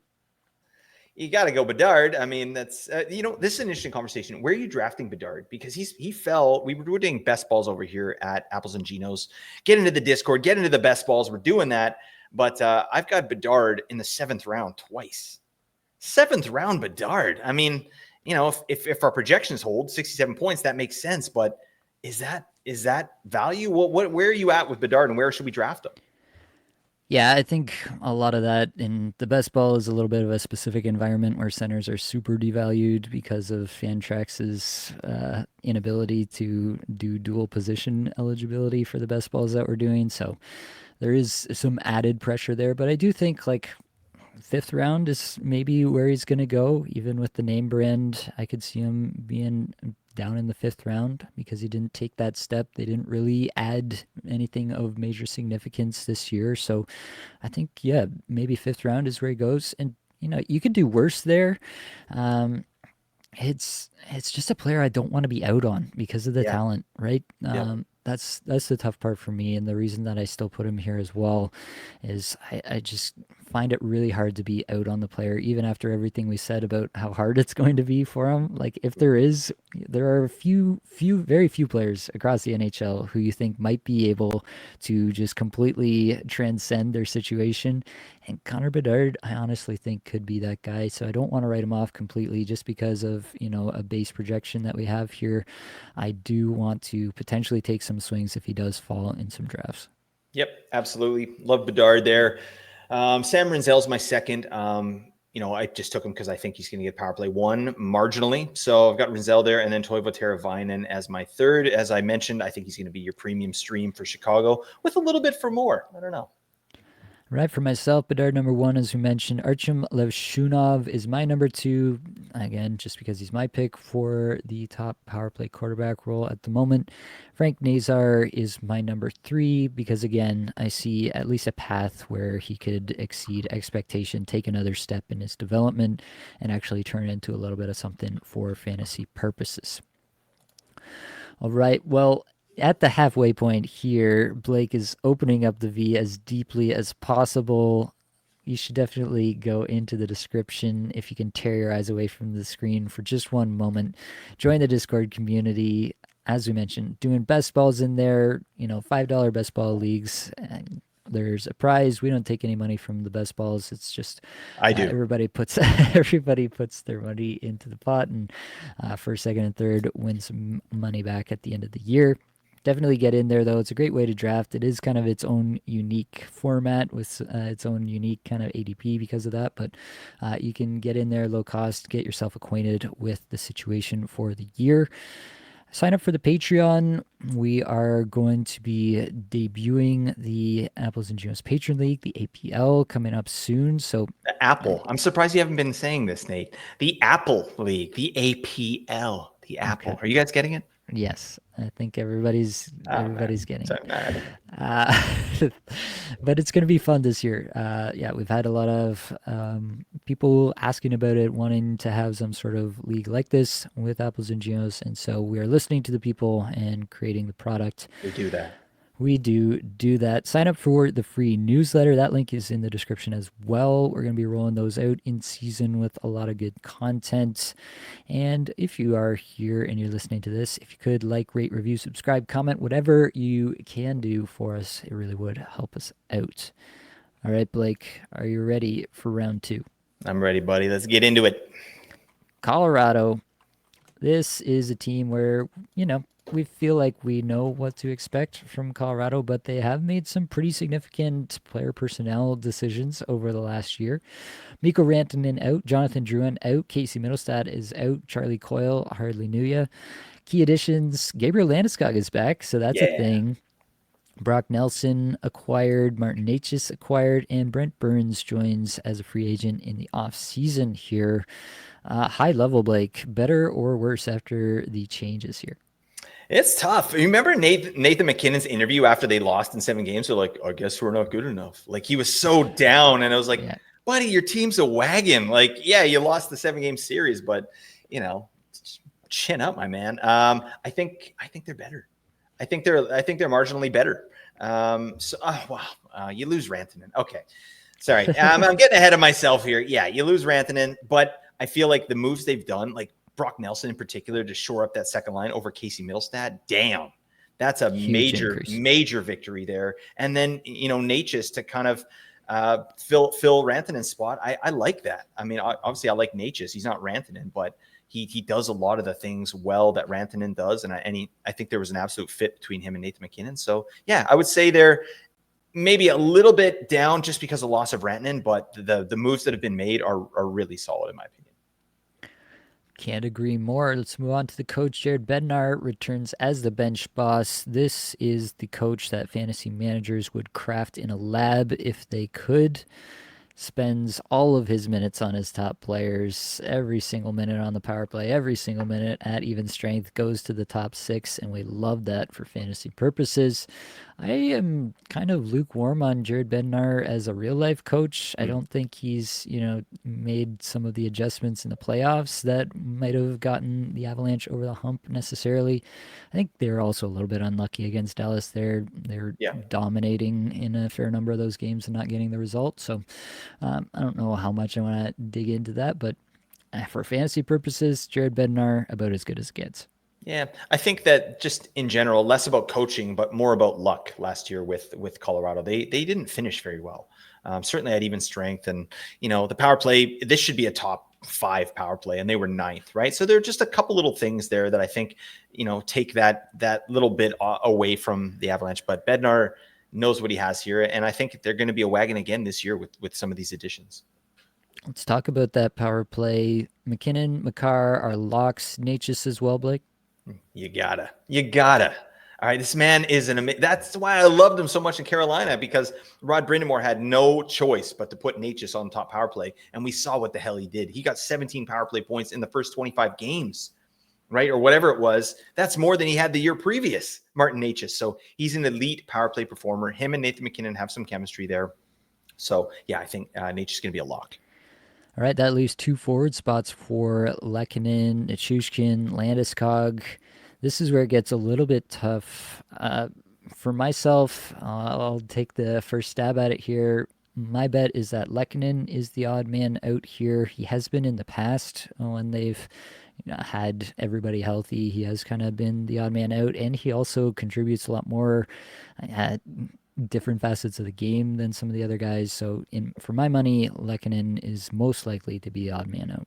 Yeah, I would absolutely agree. I think Landeskog, they got to go back to the well there. He looked good in the playoffs. Now he's got a full off season of like even more. So I love this story, first off, of Gabriel Landeskog. And it's amazing. He seems like an absolute beauty. And obviously he's well loved by the team. He traveled with the team in the playoffs. Like, even though he's not playing, this guy's unbelievable. So I think Landeskog's for sure. And then, Nichushkin, maybe if it was the beginning of last season, right, with all the shenanigans that Nichushkin had going on there, that made sense for Lehkonen to be there, but not now. I really do believe that Nichushkin is the elite option here for the power play. He's an amazing shooter. He's an amazing power play performer, and Lehkonen does other things really, really well, and he can obviously step up there if need be. For sure. Let's dig in on projections. Nathan McKinnon, not going to be much to say here. We both have him for exactly Yeah, that's 121.3 points. doesn't make sense. Pretty special. 42.9 goals for me, 78.4 assists to get to that 121.3 points. You have him for 41.4 goals, 79.9 assists. I don't know what more there is to say that hasn't been said about McKinnon. I think he just kind of randomly had an off year shooting last year. I think that bounces back a little bit more this year. But overall, I think Nathan McKinnon is my 101. Yep. I love that. I think that's just the real conversation with Nathan McKinnon. It's like, are you drafting him over Connor McDavid? And I think this year, more than any other year, that's real, right? Like, I've, in some of these best balls, I've taken him at number 1, which is it's really fun. I think McDavid isn't so much about like going out and getting a ton of points right now. He's about like winning, right? That's all he cares about. He doesn't care about all these points. And I think McKinnon, just with the shot totals that he had, and his shots were down last year. Like, he just brings a little bit more to the table for fantasy at this point in his career, and plus elite power play numbers as well. The guy's a stud. Also worth noting, like, Bednar's not taking down McKinnon's minutes anytime soon, whereas McDavid had his decrease just a little bit. We'll talk about that when we get to Edmonton. But yeah, I think that's where I'm landing as of right now. I think McKinnon is the 101 in most formats for me. Lehkonen likely to stick on that line, in my opinion. It was kind of the preferred line, McKinnon, Necas, and Lehkonen all together, and I think that makes some sense. I have Lehkonen for 27 goals, 30 assists, 57 points. You have him for 25 goals, 30 assists, and 55 points. I think we view this player pretty similarly. I don't think there's a lot to say here, to be honest. He's going to, shoot. I have him for 170 shots, pretty solid. 68 hits, nothing special, but nothing to sneeze at either. I think that he's just kind of an all-around pretty solid player, going to be on the fringe of your lineup, but probably worth hanging on to throughout most, if not all, of the season. Yeah. Are you drafting him? Like, is this a guy that's draftable? He's not a waiver guy, right? Yeah, I mean, obviously depends on the size of your league and everything, but, in a more standard format, 12-team league, I think he's right on the edge of being draftable in this kind of 55-point range that we haven't projected for. Yeah, absolutely. If he gets that top line deployment, I mean, damn, this is a guy that he can finish those chances that McKinnon and Necas now can set him up for, those high danger chances and things like that. Plays off the rush, good per riffs. Yeah, I love Lehkonen, and he's the guy too that will, if he doesn't get power play 1 right off the bat, he'll spend some time on power play 1 during the year with, injuries and things that happen. Lehkonen will be up there. He's been successful up there before, not so much last year, but I mean, just 3 years ago, he had 20 points on the power play in just 64 games. So he can do that. Absolutely. Martin Necas next up, 27 goals, 56 assists, and 83.6 points for me. 27 goals, 59 assists, 86 points for you, Blake. Talk to me about Necas and your expectations for him this year in his first full season in Colorado. I love it. I'm here for it, man. The only thing taking a little bit of the fun away is like the talk about them trading Necas, right? Or of him not being a fit here, or maybe he wasn't like happy with the situation. Like there's a little bit of smoke there with stuff that's been said, and I don't know how much of it is true, but I don't know. If I'm Marty Necas, like you just hit the jackpot, my man. You're playing on a team that's going to be a Stanley Cup threat every single year. You're going to be playing most likely with one of the best players to ever do it. Like what's the problem? So I hope, maybe that's not true, but I've heard a lot of that.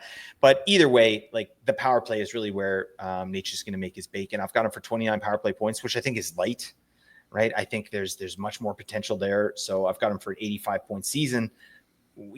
That power play can go nuclear at any moment, and I think Nature's could be a big part of it.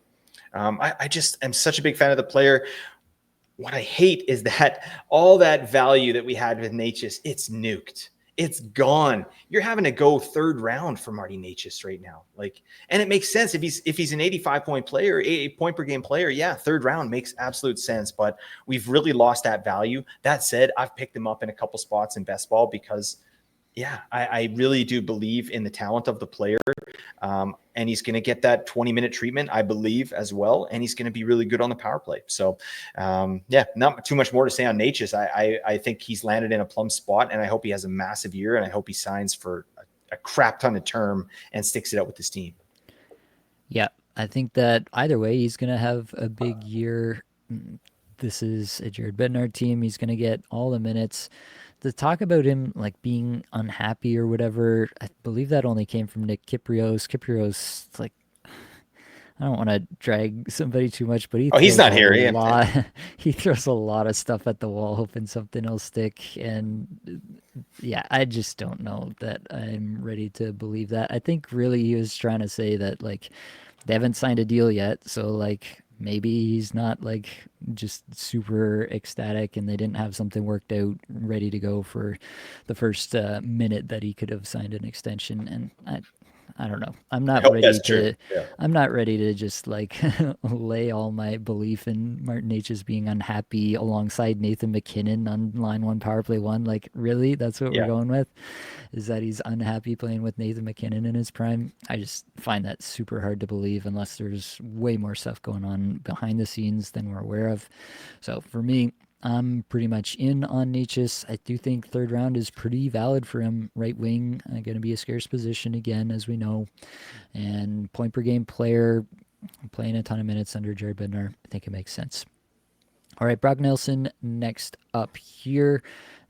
We're pretty tight on all these projections. Brock Nelson is the player we're the most different on.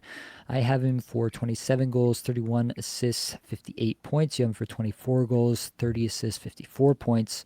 4.2 points is the difference between our two projections on Brock Nelson. Basically, I think I'm probably just bouncing in a little bit more of a bounce back for Brock Nelson. Last year was an aberration on the island. Everything went wrong there. He was, bounced around different power play units by Patrick Waugh. Obviously, here, I don't see a path for him to get on the top power play. He wasn't really used there at all once arriving in Colorado, so I don't really think that's going to happen. But if he plays as we're projecting right here with Gabriel Landeskog and Valerie Nichushkin, like that's pretty easily the best line mates he's ever had. And so I don't think he needs a ton of power play time to really be just an even strength merchant and hit this point total that I've got him for.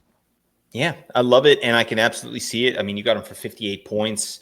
It's just, I'm still seeing like a guy that's used to being the guy on his team to now, he's a supplementary piece in his older years. I mean, how old is Brock Nelson? I shouldn't say this. 30, he's almost 34. All right. He's almost a distinguished gentleman. All right. That's a 34-year cap, and that's where you're distinguished. And then when you reach my age, 45, you're decrepit. All right. That's what happens. You said it, not me. Well, I'm living it. Okay. So to try, I got gray beard hairs coming out here. It's very upsetting. That's fine. But yeah, Brock Nelson, hopefully he cheers up a little bit, right? I mean, yeah, you landed in a spot that you're going to get a real shot at the Stanley Cup here. But yeah, like we said, massive win for this team at the 2C position. I think he's locked and loaded there. This is a guy that can easily play power play 1 if they have injuries, right? So yeah, there's I don't have a huge take on Brock Nelson. Like he's great at generating offense, that's for sure. Chance contributions, he's excellent at that, and now he's on a team that generates a hell of a lot more than what he was able to do on the island. So I think this is kind of like it's a lower projection for me. It's a safe projection, but I could absolutely see him kind of coming close to that 60 points. Yeah, I don't think there's a lot of ceiling here with Brock Nelson because, as we mentioned, we both think Lehkonen is next up for the top power play. So it'd take multiple injuries for him to really hit the ceiling with the power play 1 that he'd need.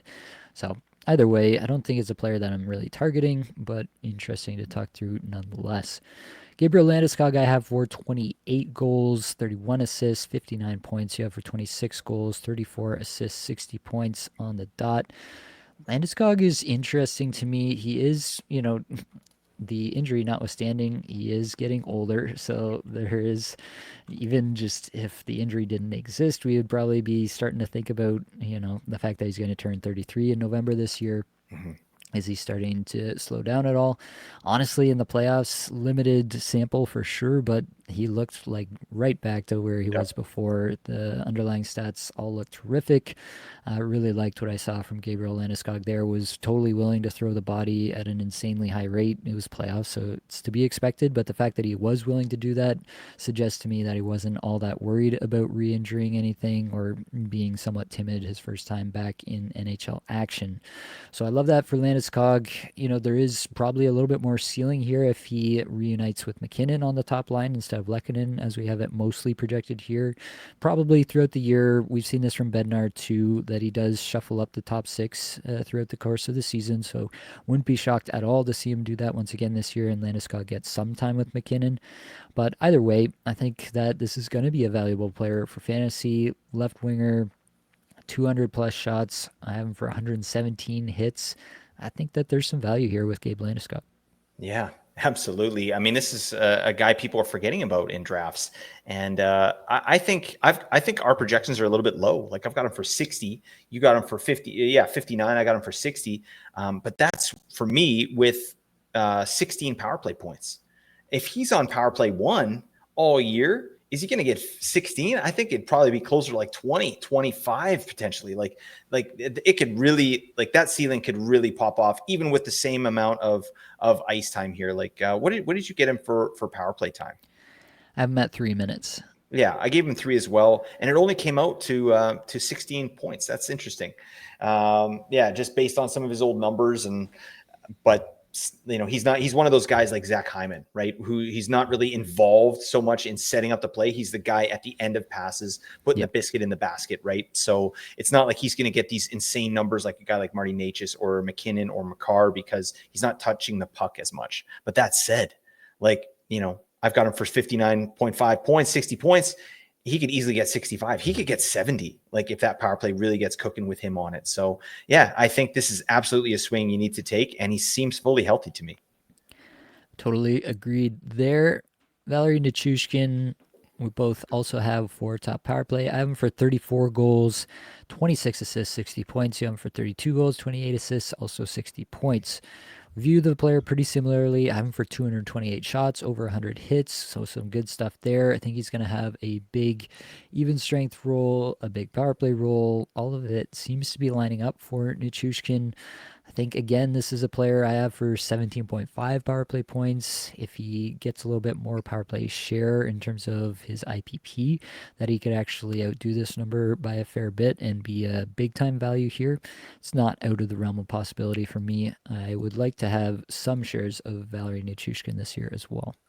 Absolutely. I want to see where his ADP is, because this could be one of those guys where we're pretty damn excited about. It was only 2 years ago this guy got 16 power play goals in 54 games. He's a monster. He's great out there. So hopefully he gets power play one all year. Obviously he's had the off ice issues, and that's been nice and quiet here this offseason. So hopefully going into the year, we get a full 82 games of Valeri Nichushkin and see what's what, because this guy's paced for 80 points before. And I think that's in the wheelhouse, right? With major power play potential as well. I'm a really big fan of Valeri Nichushkin. We just got to see. Yeah, we gotta see where the power play lines up. And yeah, I do like that second line though as well. Like Brock Nelson, Landeskog, and Nichushkin. If that's actually the line, damn, that's better than Chicago's first line. It's a billion times better. I mean, and that's their second line. So it's exciting stuff. I love Colorado for fantasy, and he's one of my favorites, and he always will be. All right, last forward here, had to do Ross Colton. Yeah, me too. 18 goals, 21 assists, 39 points for me. 19 goals, 17 assists, 36 points for you. 164 shots, 188 hits for me. I mean, in the end, I have him for 14 minutes, 15 seconds, average time on ice, but he remains one of the more efficient players across the league. We saw it last year. We had that, what was it, like a 5 or 10 game stretch where he got on the top power play, played on the top line for a minute, then gets injured and never sees it again for the rest of the year. But while he was there, it was glorious, Blake. That was epic, man, because Nate has been talking about this guy for like 3 seasons. And then all of a sudden, like, he's been on power play 1 before. So the year before, he spent some time on power play 1, but this time, oh my God, he didn't miss. He was going off. So that was really exciting. But what sucks is that's not even that there. He will have no chance to do that. He's really going to be a role player for this team because, yeah, there's too many people ahead of him, right? You got Landeskog now in here. You got Nichushkin, you got Lehkonen, you got Nelson. Why would they all of a sudden put Ross Colton on the power play? That's really what he needs to be super fantasy relevant, and it's just not going to happen. But, we can definitely count on, like, I've got him for 166 shots, 160 hits. Bang, he does that. And he's got 188 in the season before. So he's a great beefer, and shout out to Ross Cameo Colton. You know what I mean? It couldn't have happened to a worse person. All right. A guy I literally emailed, like, please. It was Nate's birthday. All right. We go to Cameo. We're like, Ross, please. Nate loves you. If you could just do a birthday message. Ghosted us. All right. We paid the money. The man ghosted us. So Ross, we salute you on the ice, but buddy, you need an attitude adjustment. All right. We got to do this. Yeah. I'm not going to add much more there on Ross Colton. I don't think I'm wrong about Ross Colton being a great player. You were right. I just think that he's never going to get the opportunity to prove it. Can we get Ross Colton on Chicago? Like, would that be such a terrible thing to just play him on Bedard's line for the next 5 years? Buddy, what do you think he would do? Are we looking at like a 60-point Ross Colton? Are we looking at 70 points? Ross Colton, 19 minutes a night. Yeah, 60. Let's go. All right, maybe we can get him on the pod. Can we get Ross Colton on the pod? Does anybody out there know Ross Cameo Colton? Please give him my information. We want him on the Apples and Ginos Fantasy Hockey Podcast. All right, we love the man. All right, let's move to the defenders. Let's do Devon Toews first here. 11 goals, 35 assists, 46 points for me. 12 goals, 35 assists, 47 points for you. I don't know how much there is to say about Toews. Obviously going to be a relevant fantasy defender just from the massive even strength role on a very good offensive team. I think it makes sense to have him in the mid-40s with upside for just over 50, but realistically, we're talking about a 4th defenseman on your fantasy team. Yep, not much more than that, but he's a great 4th defenseman. This is a guy that just know that Devon Toews is there in your drafts, because when you're like, oh, damn, I kind of missed out. I only have 2 defensemen. I'm already in my 10th round. It's like, get Devon Toews. It's Old Faithful, and he's an insurance policy in case Cale Makar gets injured, because Devon Toews is going to go to the top power play, and he's done some stuff there. He's a great defenseman. He's just overshadowed by an even better, like probably the best defenseman ever in Cale Makar, right? So, yeah, I love Devon Toews, and I love the double-digit goals as well. I think that's kind of in the wheelhouse. Just for he's a beauty. I'm a big fan of Devon Toews. He's underrated. Yeah, definitely will have some ups and downs. These defensemen who aren't huge peripheral players will have some ups and downs for fantasy. They will go cold for a couple weeks at a time. So you got to be prepared for that if you are drafting Devon Toews. But on the course of the season, similar to Shane Gostisbehere in that respect, I guess, you will be happy with what you get. Cale Makar here, Hall of Fame caliber player. 26 goals, 65 points, 65 assists, 91 points for me. 26 goals, 68 assists, and 94 points for you, Blake. Again, not much to say here. We all know the talent of Cale Makar. How high are you willing to go on Cale Makar in the first round this year, Blake? More this year than other years. I don't know. I've just seen the D dry up like crazy, and he's a commodity that just doesn't exist out there. Like, yeah, I think Quinn Hughes is in the conversation, but he's not in the same universe, right? Like Makar is one of one in terms of a tier defenseman. So for me, I think 5. And I remember a few years ago, we're like, Makar at 5, get the hell out of my sight. No, we're not doing that. But this year, I don't know. I feel like you and I have talked about power plays going to 5 forward sets here and how that's more common. Like these power play 1 defensemen should be coveted, and you've got easily the best player, a guy that gets 30 goals as a defenseman, big time power play performer on an insane team. He's going to probably lead the league in minutes again. So yeah, or close to it, right? I think Werenski led this year, but yeah, Makar's a stud. I would take him at probably 5. Yeah, I think that's right around the right range. Definitely in that, Draisaitl, Matthews, Kaprizov kind of range for me.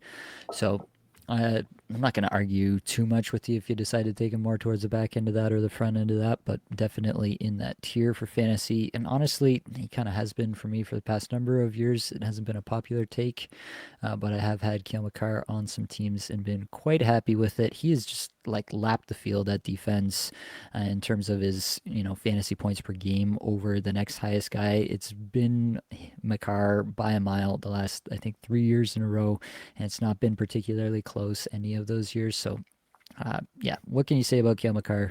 Terrific player, terrific for fantasy as well. All right, Blake, you know what time it is. Top 3 targets. Go. Oh, damn. First off, how the hell did Marty Necas not make your top 3? That's an oversight. All right, what are you doing? I got Marty Necas number 1. Who gave you all the reasons. I love that. Val Nichushkin is my number 2. I'm excited about that. And then Gabe Landeskog. This guy's mega value this year with some periffs as well, and a ceiling higher than what we've projected. For sure. I've got Landeskog as my number 1 for that reason. And then I threw in McKinnon and Makar. Everybody else I think is going to be pretty properly rated in drafts. McKinnon, because I am taking him actively over McDavid this year, whereas even last year I did project McKinnon over McDavid last year, but I thought it was kind of a split case where you could justify it either way.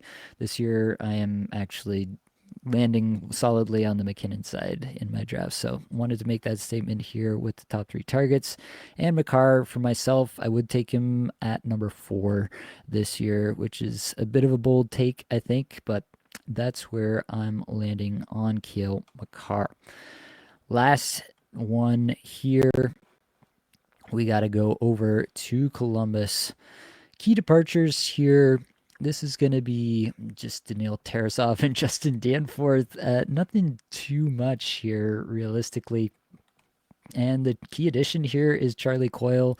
This is basically nothing. At the end of the day, they basically chose to run this team straight back. And why wouldn't they after the season that they had?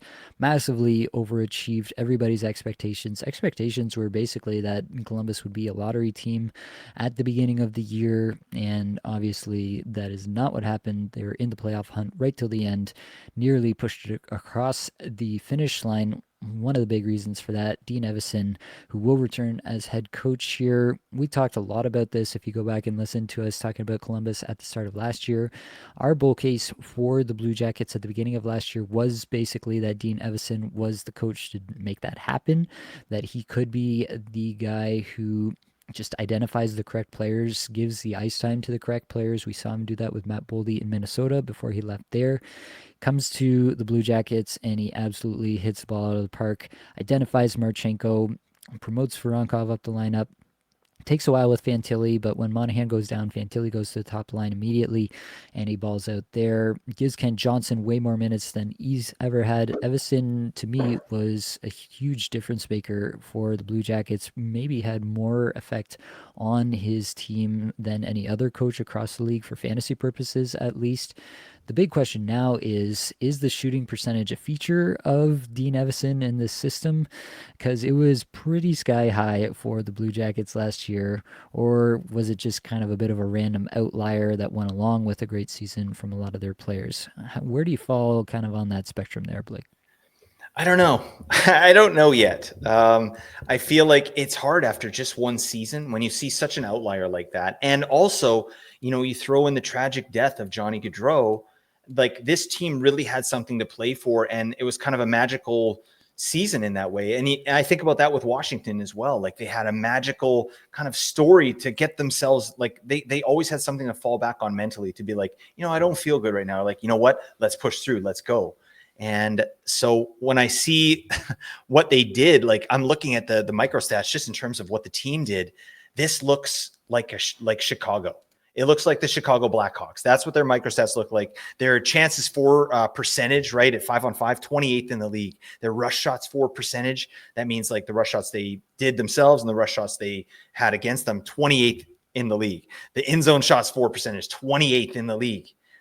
Goals for at 5-on-5, number 1. They were number 1. So that is insane. They were finishing at the best rate in the entire league. And we have to regress that back a little bit. We cannot expect them to do this. And there's another thing too, like this Igor Chinikov thing with Dean Evison. I didn't like that. I don't know if you heard that, like kind of what it, like Igor Chinikov said this through his agent, but basically said about Dean Evison that it was a misunderstanding with the coach. He didn't have any conversation with Dean Evison.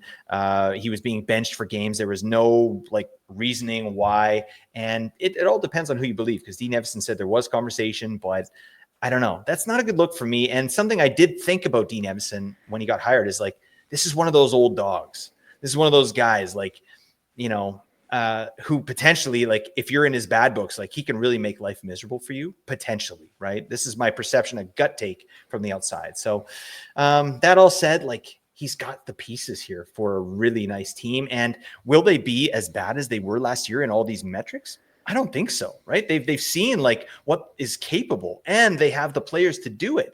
So yeah, I think it will come down, but I don't think it's going to be catastrophic. They're not going to be like Chicago or Anaheim. I think they could still be be in and around the playoffs. Yeah, I tend to agree with all of that. I think, the shooting percentage isn't quite that insane.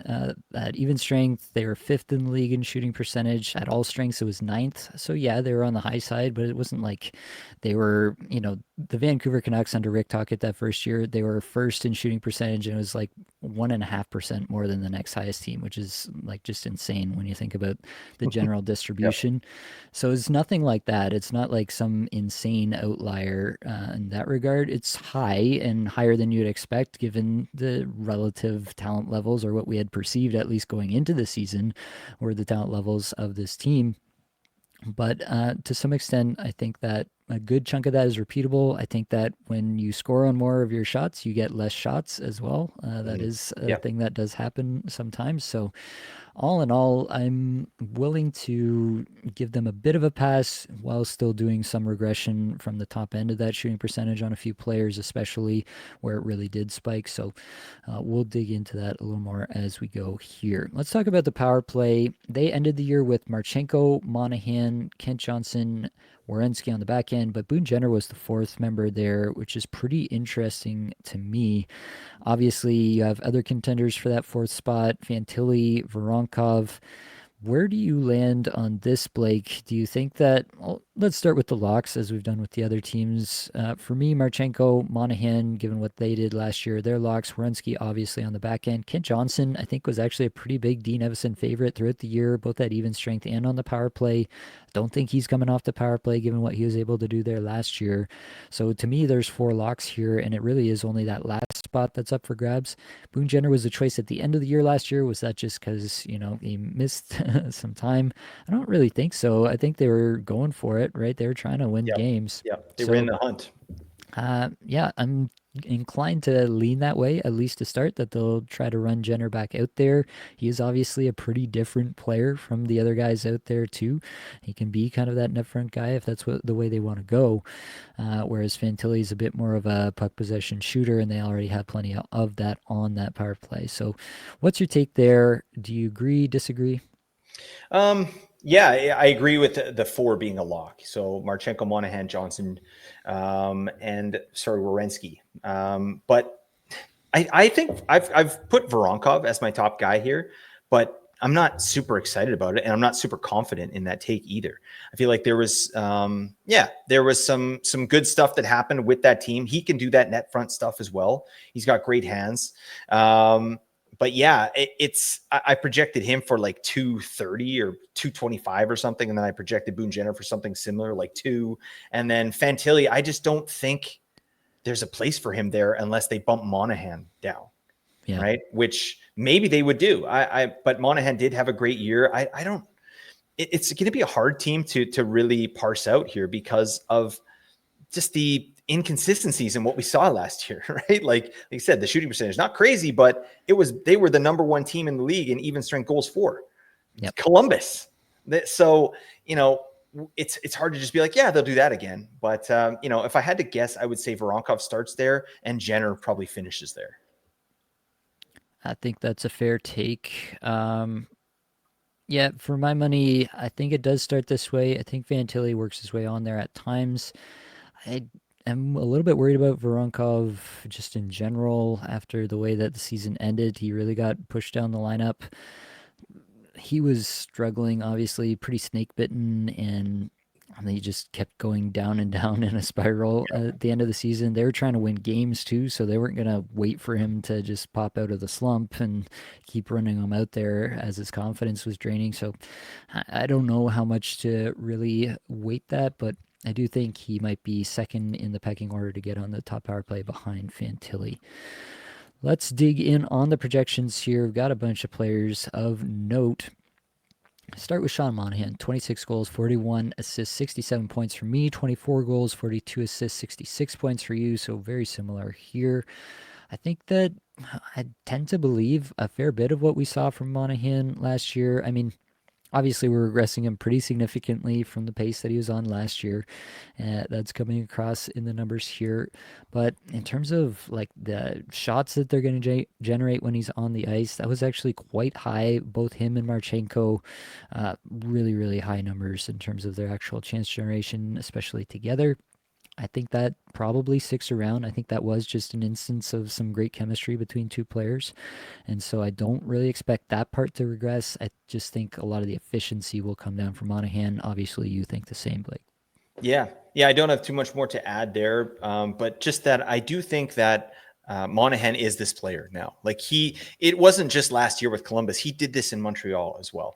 So he's had 2 seasons now where he's kind of back to the player that he was. And this is a guy too, earlier in his career was a point per game player and a big, big piece of the Calgary Flames organization. So obviously he still has a lot to play for here. I'm a fan of the player. And again, it's not a sexy pick, but you could do a hell of a lot worse than Sean Monahan as a faded centers, and Sean Monahan sitting there in like the 18th round or something like that. Like, bang, get in my life, because this guy was, he was the center for the most efficient line at even strength that there was in hockey last year, right, with Marchenko and Voronkov. So I think, we got to give him his flowers a little bit. That's not just a fluke. Like, he's been doing this for a couple of years. Absolutely. Let's talk about Voronkov here. This is the biggest difference in our projections. You're 6.5 points higher. I have him for 23 goals, 21 assists, 44 points. You have him for 23 goals, 27 assists, 50 points. So mostly on the assist side is where you're higher on Voronkov. Probably that's going to just show up in some IPP numbers. Let's dig in a little bit. I'm for ice time, I have at 13 minutes, 45 seconds, even strength, and then 2 minutes on the power play. Yeah, I've got him for more at even strength. I've got him for like 14:40. Okay. So yeah, giving him the top line treatment there. And then on the power play, like I said, I've got him for like 2:20. Okay, so a little bit more overall ice time at both strengths there. And then IPP, I have at even strength, 55%, 31.5 shots 4 per 60, 10.25 on ice shooting percentage. Yep, I've got IPP a little lower, 54%, 32.4 on shots 4 per 60, and then 10.4 on ice shooting percentage at even strength. A little bit higher there. And then on the power play, my IPP for him, 51%, 55 shots per 60, 13.5% on ice shooting percentage. Yeah, I'm a little bit higher on all counts. 56% IPP on the power play. So again, that Zach Hyman model, 56 shots 4 per 60, and then 14.15% on ice shooting percentage. So that, what does that equal? Like 13.6, rounded up 14 power play points for him on the year. 10.4 for me. So about half and half there in the end between even strength and power play. I think that it's possible for sure. I mean, I have him for over a hit per game as well. So that part is nice, even if he is a little bit down in terms of the average time on ice. I have him for 15.45 average time on ice. I just got very spooked, I think, by the end of the year there, and how badly that turned down, how insanely efficient he was at the beginning of the year. He seemed like one of the most obvious candidates to have that regress, and it did regress, and then he couldn't snap out of it. Which was a bit concerning for me. So, in the end, that's why I'm being a little bit more cautious with Voronkov with this projection, which obviously shows up between us two there. Let's talk about Kirill Marchenko. Big year last year, big breakout under Dean Evison. Gets handed a ton more minutes and absolutely shines with it. I have him for 30 goals, 40 assists, 70 points. You have him for 34 goals, 38 assists, 72 points. What do you think Marchenko is capable of this year? Could he push point per game? Do you see that happening? I mean, I don't, but not because of the player, just because of the team environment and like what we saw last year to equal, his season production last year, which was 74 points in 79 games. So where are those extra points coming? I don't know. Maybe on the power play, like he had 19 power play points last year. I've got him projected for 22 this year. And still that's only equaling 72, right? Because of the regression that we did at even strength. So I don't know. He would have to have the same efficiency at even strength and then more efficiency on the power play to reach point per game. Can he do it? Yeah, this guy he's a real talent. Like, and I love, this is the best thing that Dean Evison did. I love that he gave him the keys, like get out there for a bunch of minutes and get the biz, right? This guy is a game-breaking player. He's one of the best players on this team, probably the best forward, right? And he should be getting the minutes as such. So that said, I just don't see how it's right at ceiling right now with the team the way it's currently constructed. Yeah, I mean, I could see a kind of secondary breakout to another level potentially for Marchenko. He's still a relatively young guy, so maybe there is another level to hit, but it would probably have to come through a better power play. That's probably the most likely scenario. You had said 22, I have him for 21. So yeah, if the power play takes a big step, they keep the same unit together all year and it really clicks, maybe he can get closer to 30, and that's how he gets closer to point per game. That'd be lovely. That would be the path for me there. Yeah, I mean, what can you say about Kirill Marchenko? One of the best highlight reel players. If you're in the off-season doldrums and you want to do some YouTube highlight mix lookups, do one for Kirill Marchenko. You will not regret it. Let's move on to the second line here. Adam Fantilli, center 2. I have him at 27.5 goals, 30.9 assists. That works out to 58.4 points. You have him at 28.9 goals, 27.5 assists, and 56.4 points. I'm Fantilli, still a player that I have a lot of love for. Big time shot and chance generator. Consolidates the offense. I have him for 71% IPP at even strength. Definitely does that. 210 shots, 115 hits, 53 blocks. Yeah, name the stat. Adam Fantilli is going to give you something in it this year. Really, the question is the power play time, right? So in the end, I said Boone Jenner there. I have both Jenner and Fantilli projected for 2 minutes, 15 seconds average time on ice. So I have them projected the exact same in terms of the time on ice. Just in terms of the efficiency, I have Boone Jenner bumped up a little bit because of expecting him to get a little bit more of that ice time alongside some higher end players. So realistically, I think that there is, another level for Fantilli to hit here. You know, even without a Monahan injury, I think that he could take a big step and just assert himself and say, no, I'm the guy now. That's a real potential for a guy of his pedigree and his potential. So that's my spiel on Adam Fantilli. Will always be a fan of the player. Your thoughts, Blake? Yeah, I'm a big fan of the player as well. I was able to swing a deal in one of my dynasty leagues for Adam Fantilli before last season. So I'm excited about the player. I'm invested in the player. But that said, I do feel like he's sort of behind in the pecking order in terms of opportunity for this team. We saw that when Monahan went down, Fantilli went nuts, right? That's where a lot of Fantilli's production came from, was in the back half of the year, right? First 43 games, he only had 21 points. But in the last half of the season, he had 33 points. Right. And that was with Monahan out, and he was getting power play time, although he wasn't really doing much with it.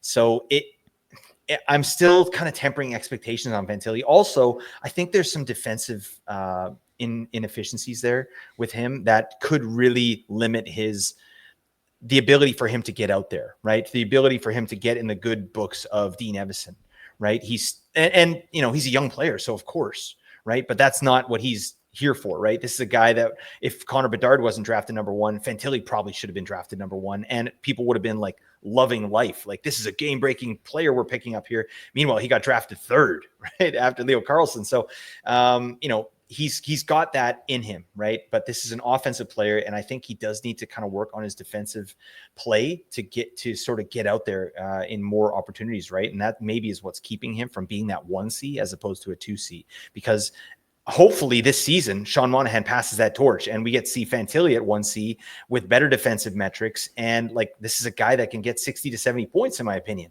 But yeah, will he? I don't think so. The way, again, the roster is currently constructed. Fair enough. Boone Jenner next up, 25 goals, 24 assists, 49 points for me, 30 goals, 21 assists, and 51 points for you, Blake. Talk to me about Daddy Boone. I'm popping a Booner over here. I love it, buddy. Oh, Big Daddy Boone.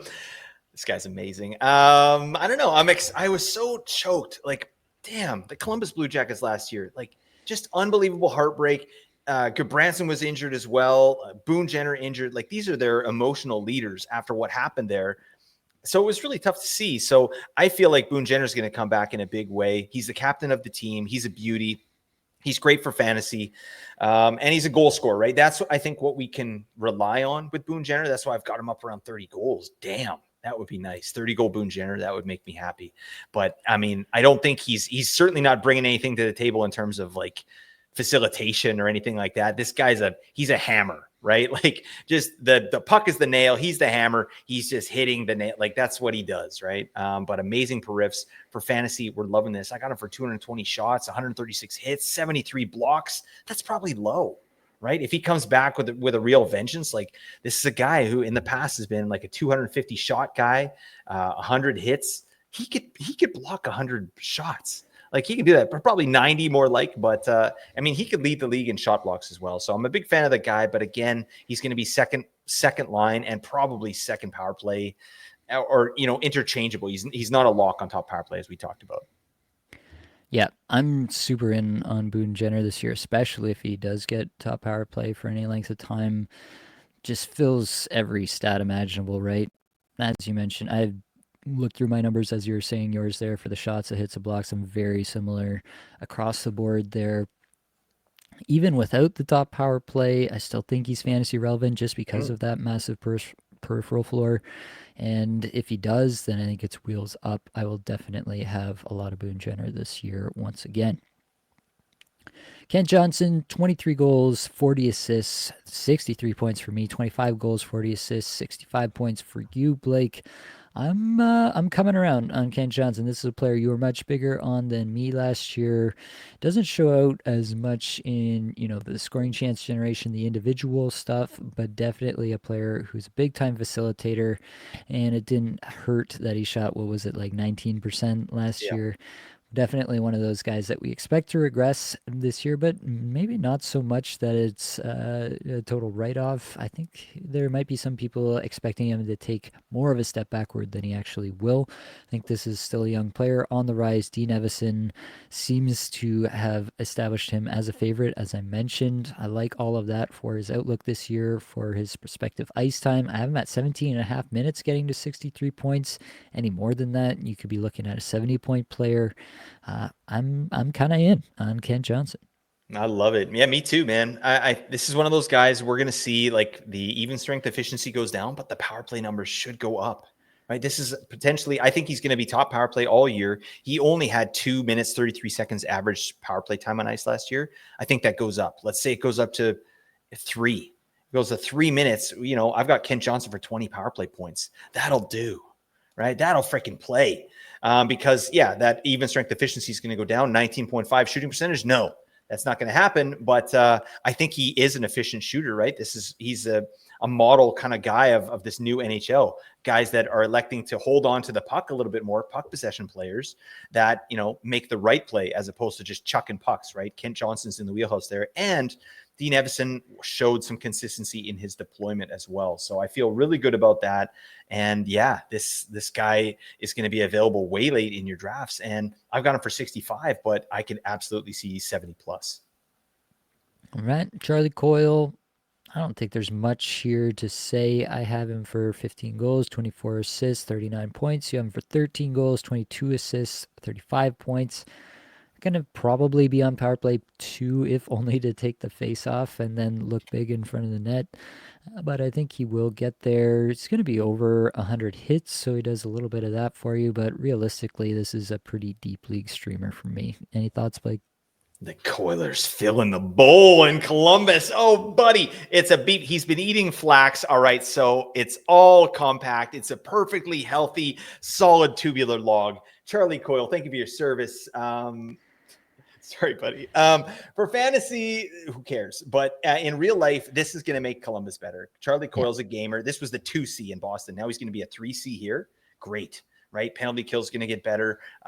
Yeah, I just think he's going to make his teammates better, and I think it's a great move for Columbus. Something they desperately needed. Their defense was not great, so Charlie Coyle is going to make a difference there, and he's going to fill the bowl. But we probably won't be talking about him too much this year, and I won't be able to do this anymore, which really stinks. But Charlie Coyle, we salute you. Stop spraying the back of your shorts, all right, buddy? There's a bathroom there, or there's adult diapers that you can use if needed. All right. I thought that you might need to have a bit on Charlie Coyle, especially if it is one of the last times we may talk about him. Yeah, I got to get in there. Igor Chinnikov, I did do a projection here. It is admittedly a tough situation to figure out now, especially with the stuff that's come out this offseason. As you mentioned, 17 goals, 25 assists, 42 points for me. I still think this is a player with some potential. I mean, he could get picked up by another team if there are teams interested. I just don't know that the Blue Jackets are all that keen to just hand off a young scoring winger who has a fair bit of potential unless they really get a solid offer. But again, a player like you could see a Chicago or a team down in the depths. I mean, Boston talked about how bad Boston's forward group looks. Boston could absolutely use a player like this. So I think that there will be suitors, and we'll see if he gets moved before the season starts here. But either way, I think Chinnikov could have some streaming relevance wherever he lands. I do think the talent is there. It has been inconsistent. We can say that, not just because of coaching decisions, but just because the player has been inconsistent, hasn't been able to make it stick for any real length of time at the NHL level. Is a bit of an underrated beefer. 112 hits is what I have him on the 82 game pace and 174 shots. So he does that, and it's worth putting a pin in for later, especially if he does get moved to a better situation. Let's talk about defense. Zach Werenski, what can we say? Probably our biggest hit from last year. Player that we've been in it on for a while. 21 goals, 56 assists, 77 points for me. 23 goals, 56 assists, 79 points for you, Blake. I mean, Werenski, I think we probably saw ceiling Werenski last year. I don't think it gets better from here, but I don't think it gets too much worse. I think he is exactly who Dean Evison wanted to be his number one defenseman, and he just drives play up and down the ice all over, is not afraid to shoot the puck. I'm for 283 shots. Probably going to lap the field at defense with those kind of shot numbers once again, unless Roman Yossi is super healthy for a full season and Nashville bounces back in a big way. Also, 141 blocks I have him for, so he's going to provide some value there. Not much of a hitter, only 24 hits I have him at, but for the vast majority of the stuff that we love for fantasy, Zach Werenski does it, and he does it in spades. Yeah, I love this player. He's so epic. I feel like he's not going to be needed to do as much because the team was decimated with injuries last year. So I think that's we saw Werenski just putting the team on his back. He's still going to have to, but not to the same level. So I think that's maybe like he could do this again. I think he's absolutely could get 82 points again, but I don't think he's going to have to, right? I think they'll be able to, put a few other players out there at times and let them get the biz, right? But this guy's amazing. Where are you drafting Werenski, buddy? Like is this last year's Roman Yossi? Are we getting him beginning of the second round, mid-second round? Where do you like Werenski here? Yeah, I've toyed with drafting Werenski in some of these best balls at like the 1-2 turn, somewhere around there. It feels rich. There is Yep. still some potential that things do just kind of crash back down to earth in Columbus this year, and so it's hard to take that big of a swing on a defenseman. That being said, like I've talked about for years how Renski could have this kind of season in the right position. Now he's in the right position, and am I really going to fade him all that much? No. So, yeah, I'd like to get him in, the mid-second kind of range, but if I have to pay up a little bit more, I probably will do it just because I love the player so much. Betting on talent, even over situation in some cases is pretty much what I'm going to do 9 times out of 10. So, it's going to be pretty tough for me to be out on Zach Werenski, whatever his ADP ends up being. Let's talk about a couple of other defenders not likely to be much for fantasy. You did a projection for Dante Fabro, 8 goals, 19 assists, 27 points. I did one for Denton Matejchuk, who I think will be power play 2. Yep. He's going to have 5 goals, 21 assists, 26 points if my projection comes true. Neither of these guys really project to have a big time fantasy impact. I think Matejchuk has a lot of potential as an offensive defenseman, but very young player, likely going to have some sheltered minutes this year. I have him at 18 and a half average time on ice. If one of these secondary Columbus defensemen has a bit more of a breakout year, I think it would be Matejchuk. But in the end, I'm not drafting. I will just be keeping that in the back of my mind to see if he does get elevated up the lineup at any point in the season. Anything to add on Fabro or Matejchuk, Blake?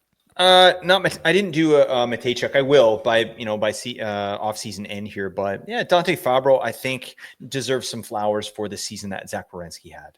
I think they played together, and this guy was, he was a kind of a calming presence, letting Werenski just roam out there. And, the underlying metrics aren't amazing for Dante Fabro, but like I said, Columbus as a team, the underlying metrics were terrible. So it kind of makes sense.